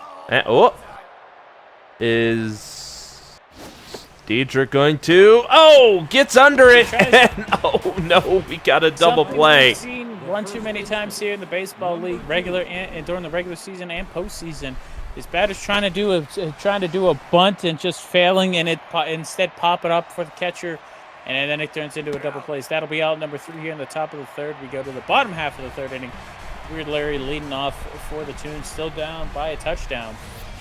Now batting, the first Speaking of, folks, don't forget, here on this channel tomorrow night, the same time we went live this evening, will be the continuation of the G1 Football League. I believe they're on week 11 or 12 at this point. I want to say it's 12 at this point. I mean, I know. Go find out for us. Thank you. I know it's up there, but I mean, that's football. We've got a baseball game to get to, and that is a line drive. It is gone. Finally, the Tunes get something on the board. And see, if you're a Tunes fan, you love to see it as Hilda steps to the plate. Weird Larry with that home run. What's that? Okay, yep. Steve confirms it'll be week 12 tomorrow night for the G1 Football League. And also don't forget about all the wonderful wrestling every Tuesday and Thursday here on the channel with the knockback and throwdowns, respectively. Right. I mean, from what I understand, they've got some crazy stuff happening after what? From what I understand, I mean, his team isn't in the playoffs, but apparently because of that, like the Core Pirate, took over a pay-per-view or something over there. I didn't get to see it, but I wish I had. as I was getting prepped to call the first round of the postseason, it seems like that there were some upset fans at the results of said pay-per-view since he bought in for it. It's now Weichny. He's coming to the plates. 1 for 4 and 1 for the single here today. Oh, I wish I would have seen that. Knowing that the core pirate. I mean, he's got the baseball team here. You know, I know he's in that that wrestling business, and you know hasn't done anything in football or nothing. I mean, maybe he ain't got the cash for that, but apparently he's got the cash to take over an entire thing. As that is the third out. It's the Flamingos back up now. Flamingos surrender a run on the home run by Weird Larry, but they're still up by 6 as Victoria Stumfeld leads off. I believe, from my understanding, that he's put so much cash into his baseball team and into buying out the pay-per-view that I don't think his management couldn't confirm or deny, but I'm assuming that he couldn't afford a football team at this time. Of course, who knows what the future holds, but for right now, keeping it as that is. Hit the Weichny over to first, out number 2. All right, now here comes Ricky having a...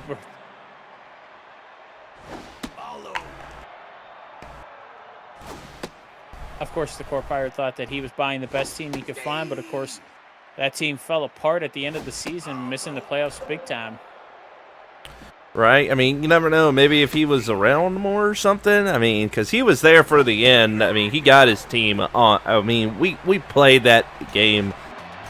Definitely didn't get any bonuses for it as Ricky strikes out, and we go to the bottom of the 4th, still 7-1 in favor of the Flamingos. Number 35.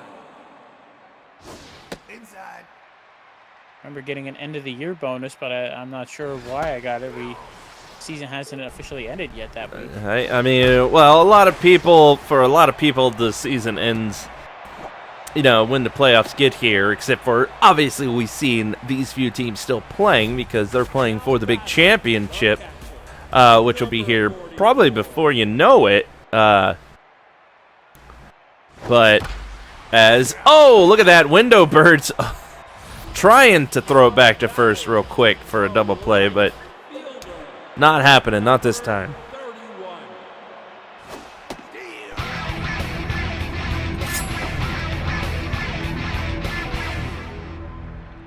As now from what I understand, there is a lot of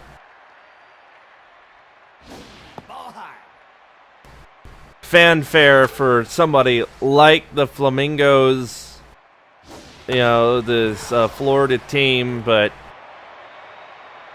with some of the stuff we've seen today, with how they've been, and look at that double play, my word.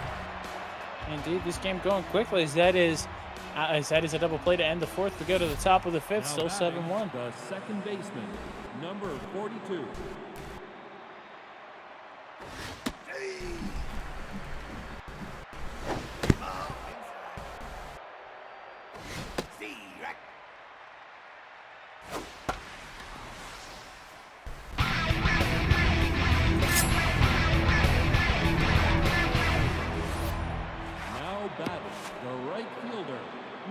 Go RT, Florida.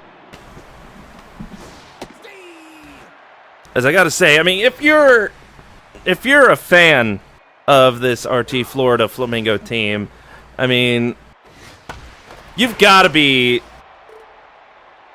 all dealed in, just firmly subscribed to what they're putting out. But ooh, that's a rough second out there. Now here comes Paradox Punk.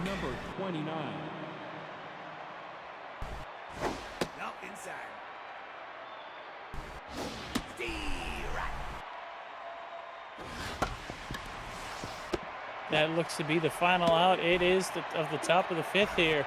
Flamingos, of course, cruising along with that, still with that 7-0 lead.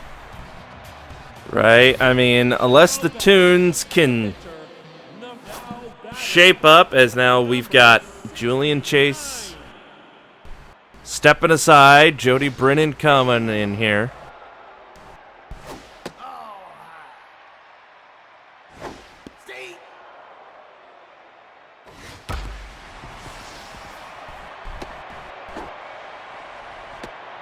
And that's good for a base hit.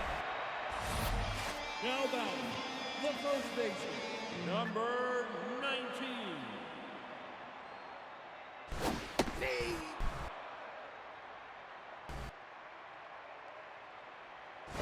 Outside. And that is a pop-up, and yeah, the runner going back because Ricky has got that. Now batting, the third baseman, number 28.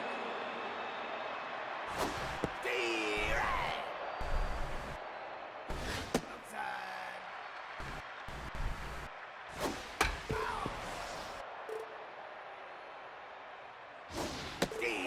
As look at that, out number 2, as Deidre has been out here just scary good on the pitching mound here for 5 innings so far. She escaped a bases-loaded situation earlier, but of course, with the aid of her defense and timely hitting in that first inning, including her own grand slam, which I'll be honest, Rod, I did not see happening at all. It's There it is, out number 3, thanks to that catch by Window Birds there, diving to make it. Cameron Campbell coming in to pitch for the Tunes as this game is cruising right along. The Flamingos still up 7-0. Outside.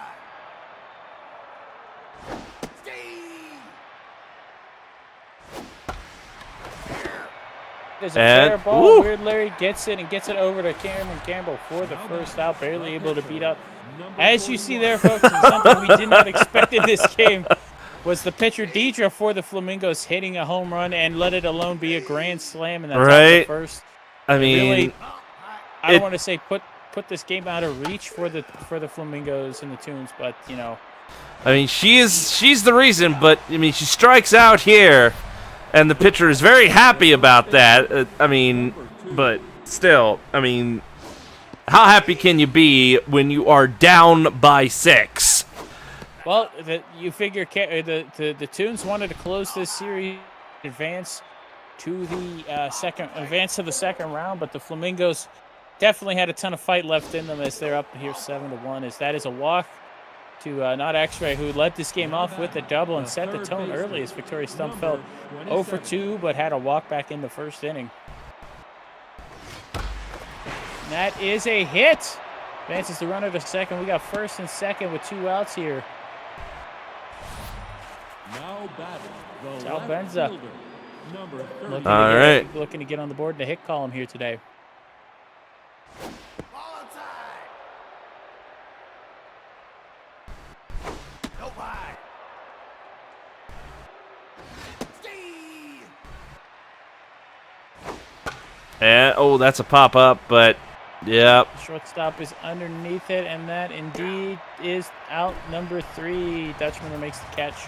We go to the bottom half of the 6th. Time not necessarily is running out, but the chances are running thin. The cards are running out of the deck here as they need to find a couple of draw fours to do something here for the Tunes. That is just out of the outstretched arm of not X-Ray. well, I mean, you say out of reach. It looked like the ball just bounced over his glove there.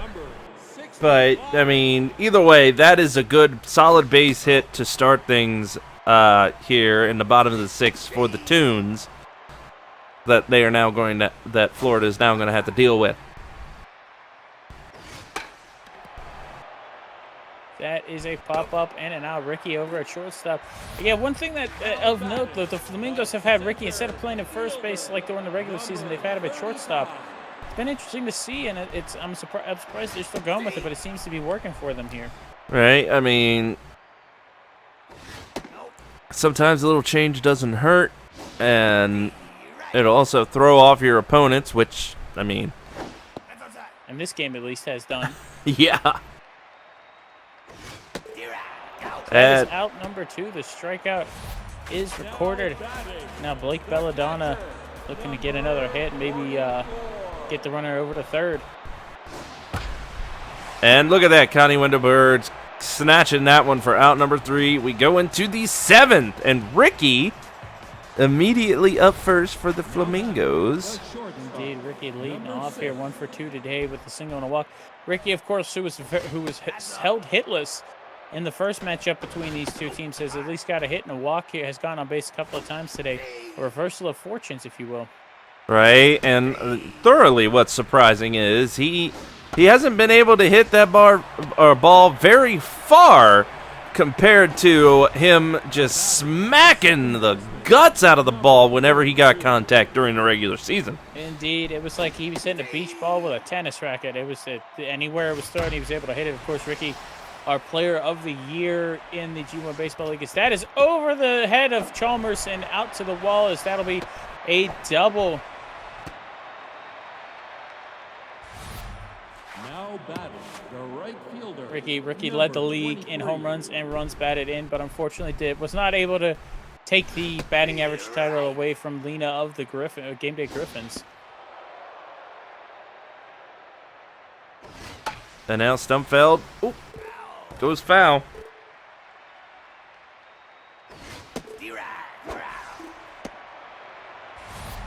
Now Is batting, out. the center fielder, number Out 29. number 2 is Paradox Punks, steps to the plate, looking to get another hit. Of course, a hit may lead to another run across for the Flamingos. That's high. No ball four. And that is a walk. Now batting, As now here comes Merch Guy Steve. 31. As I gotta say, as we are in the top of the 7th, and the RT Tunes, I mean, like you said last time, it is getting thin here today with their margin of trying to make a comeback of some sort. I mean, obviously it's not like it's not possible, especially... Yeah, we have seen teams come back from bigger margins than this, but the way Deidre's pitching, the way the defense is behind her, the way as big a lead as she got with that grand slam, that is a hit out to the left center field wall. So that'll be extra bases here for the Archie Tunes.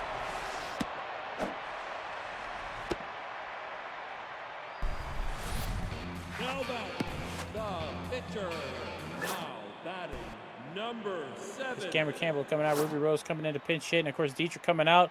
Will Brewer stepping in to relieve her, looking to keep this a 6-run lead. Right, I mean, it's good. I mean, we're in the bottom of the 7th. It's good to keep that pitcher fresh. I mean, hopefully Will Brewer was nice and warmed up over there, which, you know, seems to be the case. Ball outside. And, solid hit right down the middle, Paradox Punk. As, somebody's going home. It's now 7-2 ball game. Slowly but surely. Off the plate. Weird Larry steps to the plate. Homered in his solo home run in his last at bat. If he hits one here, it is a 7-4 ball game, and they're within 3.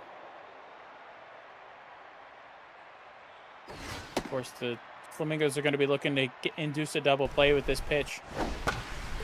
And that one goes foul. And, goes right by Will Brewer's side. Almost able to snag it out of the air, but it just went around his glove. Just like that. The Tunes, as we said, that the gap wasn't too big, but they got to get another run across here. That's up.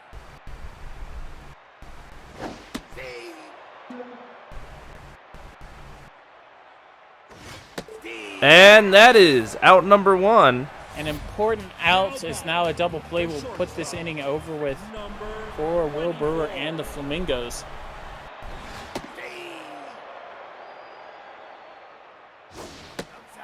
He's now Dickie Dutch Miller. Doesn't want that to happen.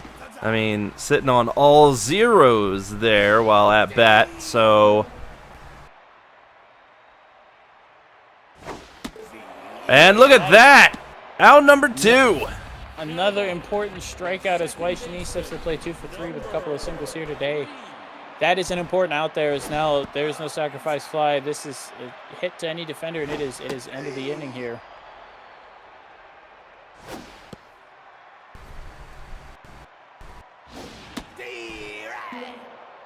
This pressure is slowly mounting, looking for another strikeout to end the inning. Ooh, that one goes foul. Pop up, immediately foul. Immediately goes foul. That is out. That is out. Number 3, strikeout at the knees. As Miranda Worth stepping in for the Tunes, as that is an out. We go Will Brew, of course, escaping that runners on first and second jam, only giving up the 1 run as he's scheduled to hit here, and they are letting him. They reward him with getting out of that, getting out of the bottom of the 7th. He hits it right back to the pitcher. Thankfully, she was paying attention, and that is an out. Not right. I mean, anybody else, Rod, and I think that pitcher is down for the count. Right. I mean.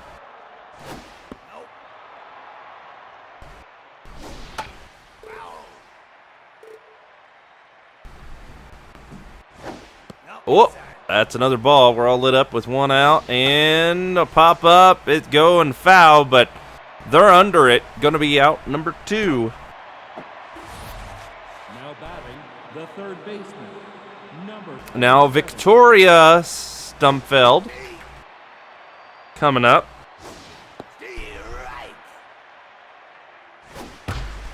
And that's a good solid hit over there, right past the right fielder. Past all fielders, gets to the wall, and leads to a double here. As the Flamingos, of course, running out of chances to pad their lead, but Sal Benza stepping to the plate 0 for 4 today.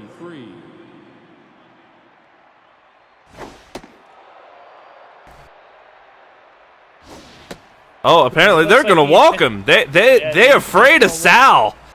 Yeah, they don't want to. They'd rather face the next batter rather than Sal. As he says, sure, I'll take the walk. Takes a jaunty stroll over to first. But that might have been a bad idea because up next is Ricky. By the Tunes, as MVP Ricky steps up and he delivers with a solid shot out to left field and gets the bases loaded here.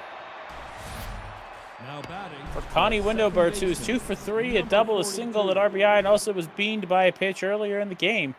Right. I mean, luckily it was just a hip, so she's all right. I'm sure it might leave a bruise, but you know, it's That is a deep fly my God! The right field. It's gone. Oh, it's gone. It's over with. It's a grand slam.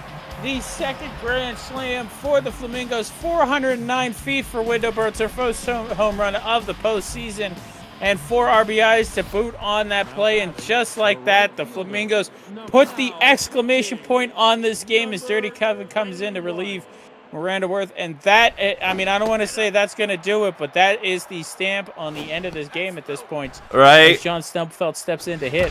Just total, absolute domination here today from out of the top of the 8th, but the 4 runs on that grand slam, a statement to say the door is closed on this one. They are pushing it to a 3rd game as we go to the bottom of the 8th. Ball high. Inside. Stay.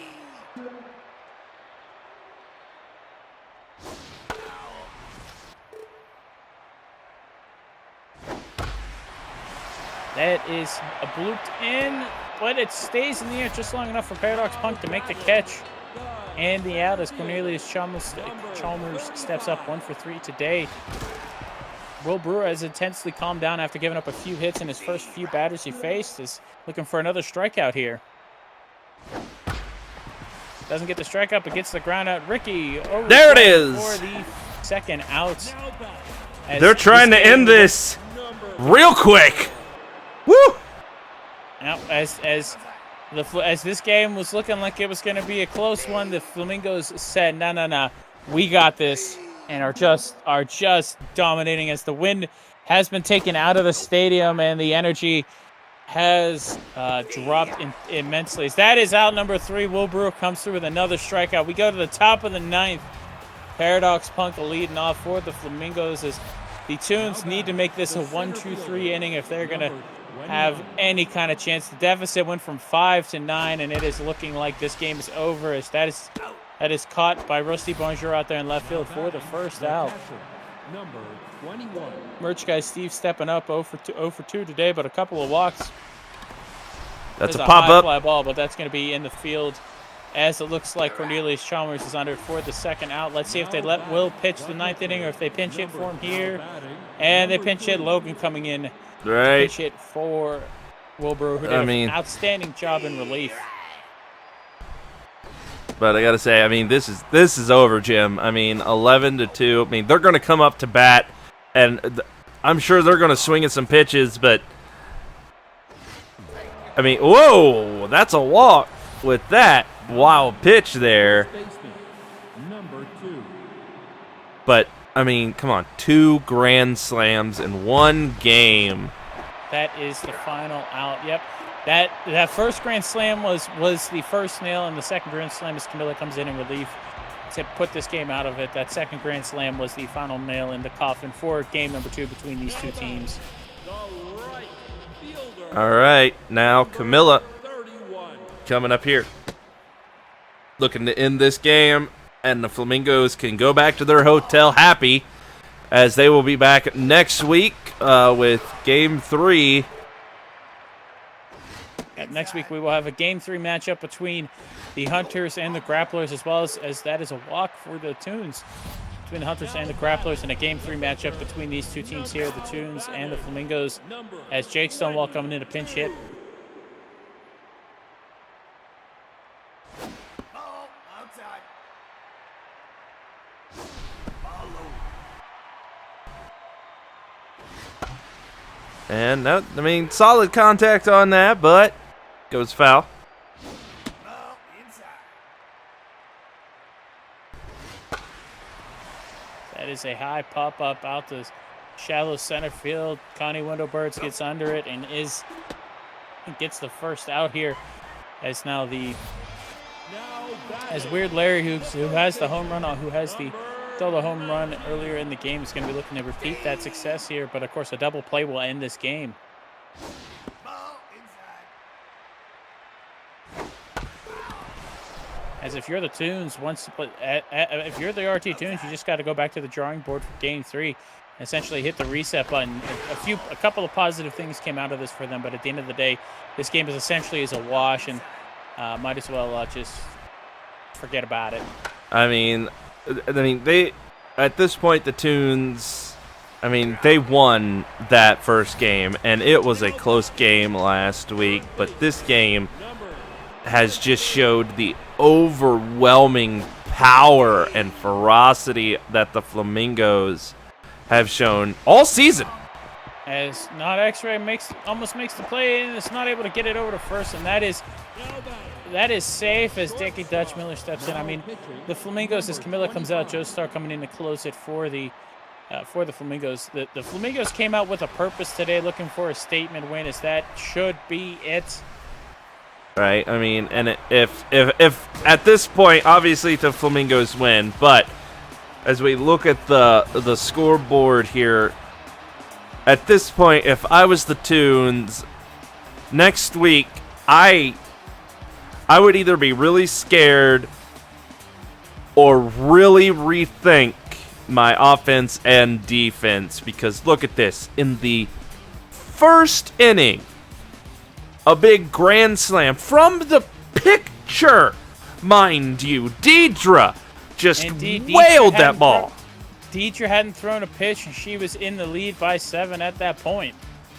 Right, and they just kept it up. I mean, yeah, sure, as you can see there, the Tunes managing to get like a home run and a run come in here in the 3rd and the 7th, but in the 8th, the top of the 8th, the Flamingos did it again. Connie Wendell-Birds saying night-night, everybody. All right, as I mean, there you see they both got a total of 11 hits, but a certain team has a better 11 hits than the other.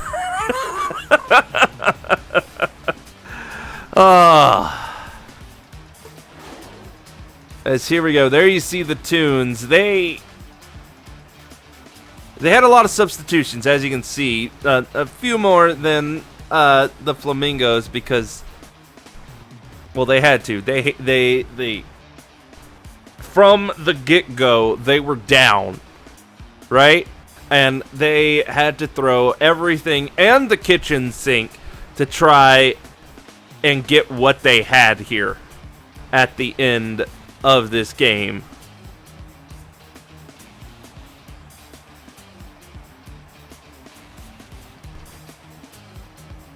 Indeed, as you see here, of course, both teams with home runs between them, but just the 2 home runs by the Flamingos were the killers here today. As you see there, also the Flamingos were able to get 8 walks in their favor, as that led, and the Toons struck out 9 times. Just writes the story writes itself as we take a look at the pitching stats here.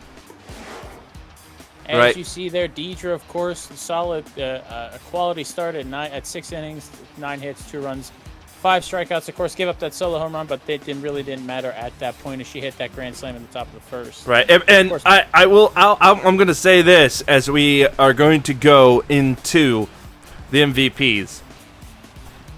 If Deidre is not number 1, I don't know who is doing the MVPs, but they need to be fired because, wow. Let's just go into it. All right. I can concede. Obviously, there in third is Weird Larry from the Tunes, going 2 for 5 with that home run that managed to put the Tunes on the board, and of course the RBI. But all right. I guess he can keep his job. Whoever did this, maybe with a pay cut, with Deidre in second place with the grand slam. The unparalleled pitching for 6 innings, which that's pretty much saying nothing about. That is a shame because she helped the Flamingos unbelievably here today get the lead and hold on to the lead. But I could definitely see their gem why Connie Windowbirds is number 1. Indeed, she was consistent all the way through. For the Flamingos, Deidre, of course, solid pitching. I mean, an argument can be made for either or taking that number 1 away. I'm sure the RTFL Flamingo fan base are excited to come back for a Game 3, as that'll do it for us here this evening. All right, that is it for this week. We will be back next week with Game 3 from these teams. Those that are still in it to try and move on. So we'll see y'all next week.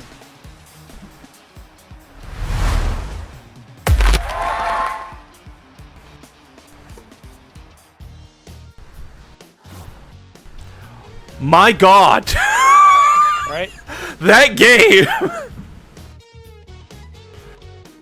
I don't know if anybody other than Johnny Viral here is chilling out, watching their game, but